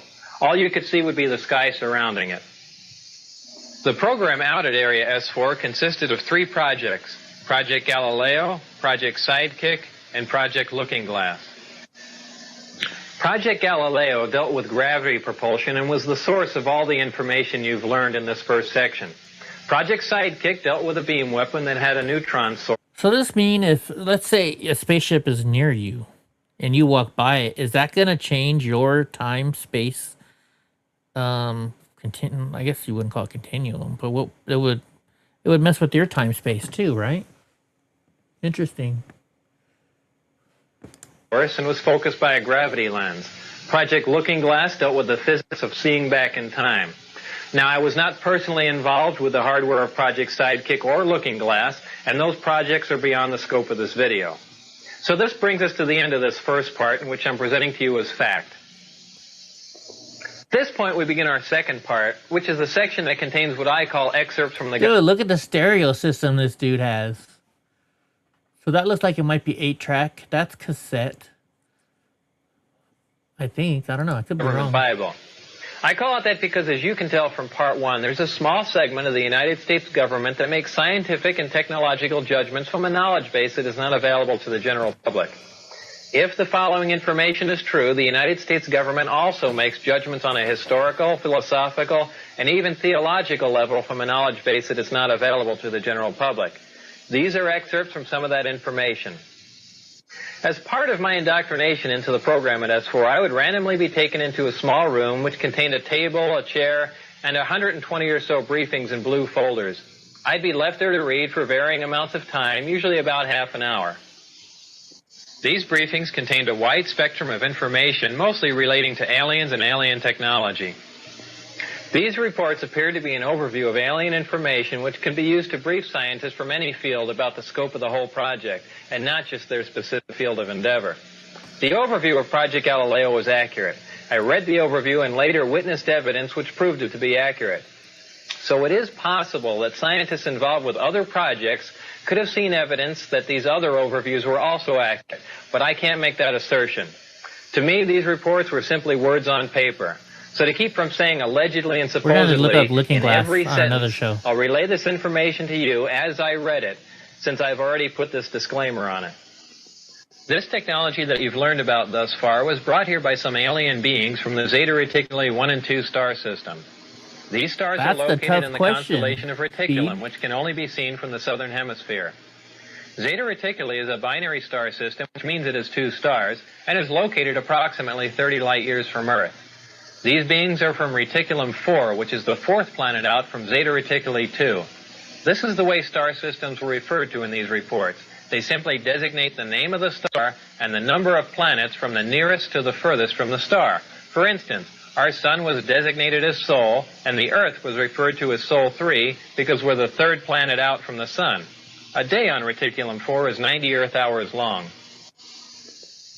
The beings are 3 to 4 feet tall and weigh 25 to 50 pounds. They have grayish skin and large heads with almond-shaped wraparound eyes. They have very slight nose, mouth, and ear positions and are hairless. Any dates in the information regarding these beings were written in a 6-digit number which began with 1623. Since I had no idea what the 6-digit number was for the present year, I had no way of calculating when these beings arrived, or at least arrived this time. These beings said that they had been visiting Earth for a long time and presented photographic evidence which they contended was over 10,000 years old. There was an exchange of hardware and information in Central Nevada until 1979, at which time there was a conflict which brought the program to an abrupt halt. The beings left, but were to return at a 1623 date, and I don't know what that date is. With the remaining hardware and information, the U.S. government started the back engineering program. In May of 1987, some scientists took an antimatter reactor to an underground blast facility on the Nevada test site to perform an experiment. Unfortunately for them, their experiment required them to cut the reactor open, which resulted in their deaths. Oh, wow. This explosion was explained to others at the test site as a previously unannounced low-yield underground nuke test. I was hired in December of 1988 to replace one of these men. These beings... So you're saying these engineers knew they were going to kill themselves and killed themselves for science? Is that what he's saying? Or did they not know that they were going to kill themselves? Conveyed information about the capability of affecting the human brain to anesthetize the human body. This is done without any physical contact from a remote source. For this anesthesia to be accomplished, the brain has to be in a relaxed state similar to that required for hypnosis. If the brain is subject to any external stimulation like stimulant drugs or loud music, this manipulation of the nervous system is ineffective. These beings said that man was the product of externally corrected evolution. They said that man, as a species, had been genetically altered 65 times. They refer to humans as containers, yet I don't know what we're containers of. As I'm sure you now know, it was impossible for me to corroborate the information in the second section. And obviously, if this information is true, the ramifications are far-reaching, and you don't have to be a nuclear physicist to figure that out. So before I bring this to an end, there are a couple of questions I should address for you. The first one is, how did I get into this program? While working at Los Alamos National Lab in 1982, the local newspaper did a front-page story on a jet car I had built. Coincidentally, Dr. Teller was giving a speech in Los Alamos that same day. We met and had a short chat about the jet car, and I later listened to his speech. I never met Dr. Teller again, but in 1988, when I decided to re-enter the scientific community, I sent him a resume and inquired about a job. Dr. Teller responded by telephone and told me that he was no longer active, but just functioned in a consultant capacity. He gave me the name of a contact to call in Las Vegas. I made that call, and things progressed from there until I got into the program. I never got a chance to ask Dr. Teller if he remembered me from Los Alamos, so I don't know if that was a factor or not. Is there any other nuclear reaction besides fission and fusion that you know of? Anything? Look, you try to explore the thing about which I only will have to tell you it is not interesting, it's a waste of time. About plutonium or look, it is, in my opinion, not interesting. I don't intend to answer it. If you ask me that question on camera, I will shut up. I will sit silent. You're not going to get an answer out of me on that. Okay. And if I ask you on camera if you know Bob Lazar, can you just say no? I will sit silently. The second question is that if all I've just presented to you is true and the government is keeping this a secret, how can I make a video telling you about it? Well, the bottom line is, if there are any repercussions from making this video, it would simply confirm that what I told you is true. So what you do with this information is up to you. Nice Corvette, though. It's like a 1986, maybe. Remember, not everyone who sees a disc in the sky is crazy. So keep your eye on the sky, especially here in central Nevada. And thanks for listening. Hey, we reached another milestone today. 1,000 views in 2 days. I mean, that's crazy, right? What do you guys think about all this stuff? It's just very, very interesting. Always makes me wonder, you know, what the government is hiding from us. Because you know they're hiding stuff from us. Now we've got to figure out how much they're hiding from us. And I don't think we'll ever know. Right? Because I have no question whatsoever that they would, you know, do anything they can to keep this stuff secret, right? Wow, somebody gave us 2 thumbs down. Well, I guess I didn't impress you guys. Oh, well. Oh, well, there's some haters out there. Yeah, thank you. This, you know, I like doing this stuff every once in a while. Not a lot of people like it. But yeah, I enjoy stuff. I enjoy watching documentaries. So sometimes we do this, you know, just kind of pass the time by, because the news lately, doing news, everything's just so upsetting in the news right now, you know? So I try not to do that as much anymore. But yeah, just like, and I'm going to go turn the stream off right now. I'm going to go make myself, or at least cut a piece of the lasagna that I made from Costco and eat it. And then we're going to close the doors, get the dogs all secured up in the house. And we're going to play 80s music tonight. 80s music. And we'll watch some kind of videos along with it. Probably police chases or something. So thank y'all for being here. I appreciate y'all. Hopefully you followed us. And like I said, if you like 80s music, come back in about 15 minutes and we're going to be playing 80s pop music. And thanks for joining us, JJ. JJ's new here, so I appreciate all the chatting. You know, that helps us out. So Hope likes 80s music and country, and I haven't done country in a while. Maybe for a second show this week, we'll do some country music. So good night, everybody. Good night, Galaxy. Good night, JJ. Good night, Hope. Good night, Speed. I'm trying to see who else is still here. And so we'll be back in like 15 minutes with some 80s music, 80s pop. And I always start off with Tiffany. I think we're alone now, because normally when I start off, nobody's here yet. So I play Tiffany. I think we're alone now. Doesn't seem to. All right, anyways. Good night, y'all. Come back in 15. Or actually, you know, I'm going to raid somebody real quick. Let's see if there's anybody that is worth raiding. Let's see who we can raid. Let's go to my feed. Let's refresh this. Let's see who's still live. Let's see. Logical Raven. They're playing a game. The war against you. Logical Raven's always cool. We're gonna raid Logical Raven. Logical Raven's really cool. So we're gonna raid him, but come back in 15 minutes because then we're gonna be playing music. So here we go. We're /raid, paste, confirm. Catch you guys in 15 minutes.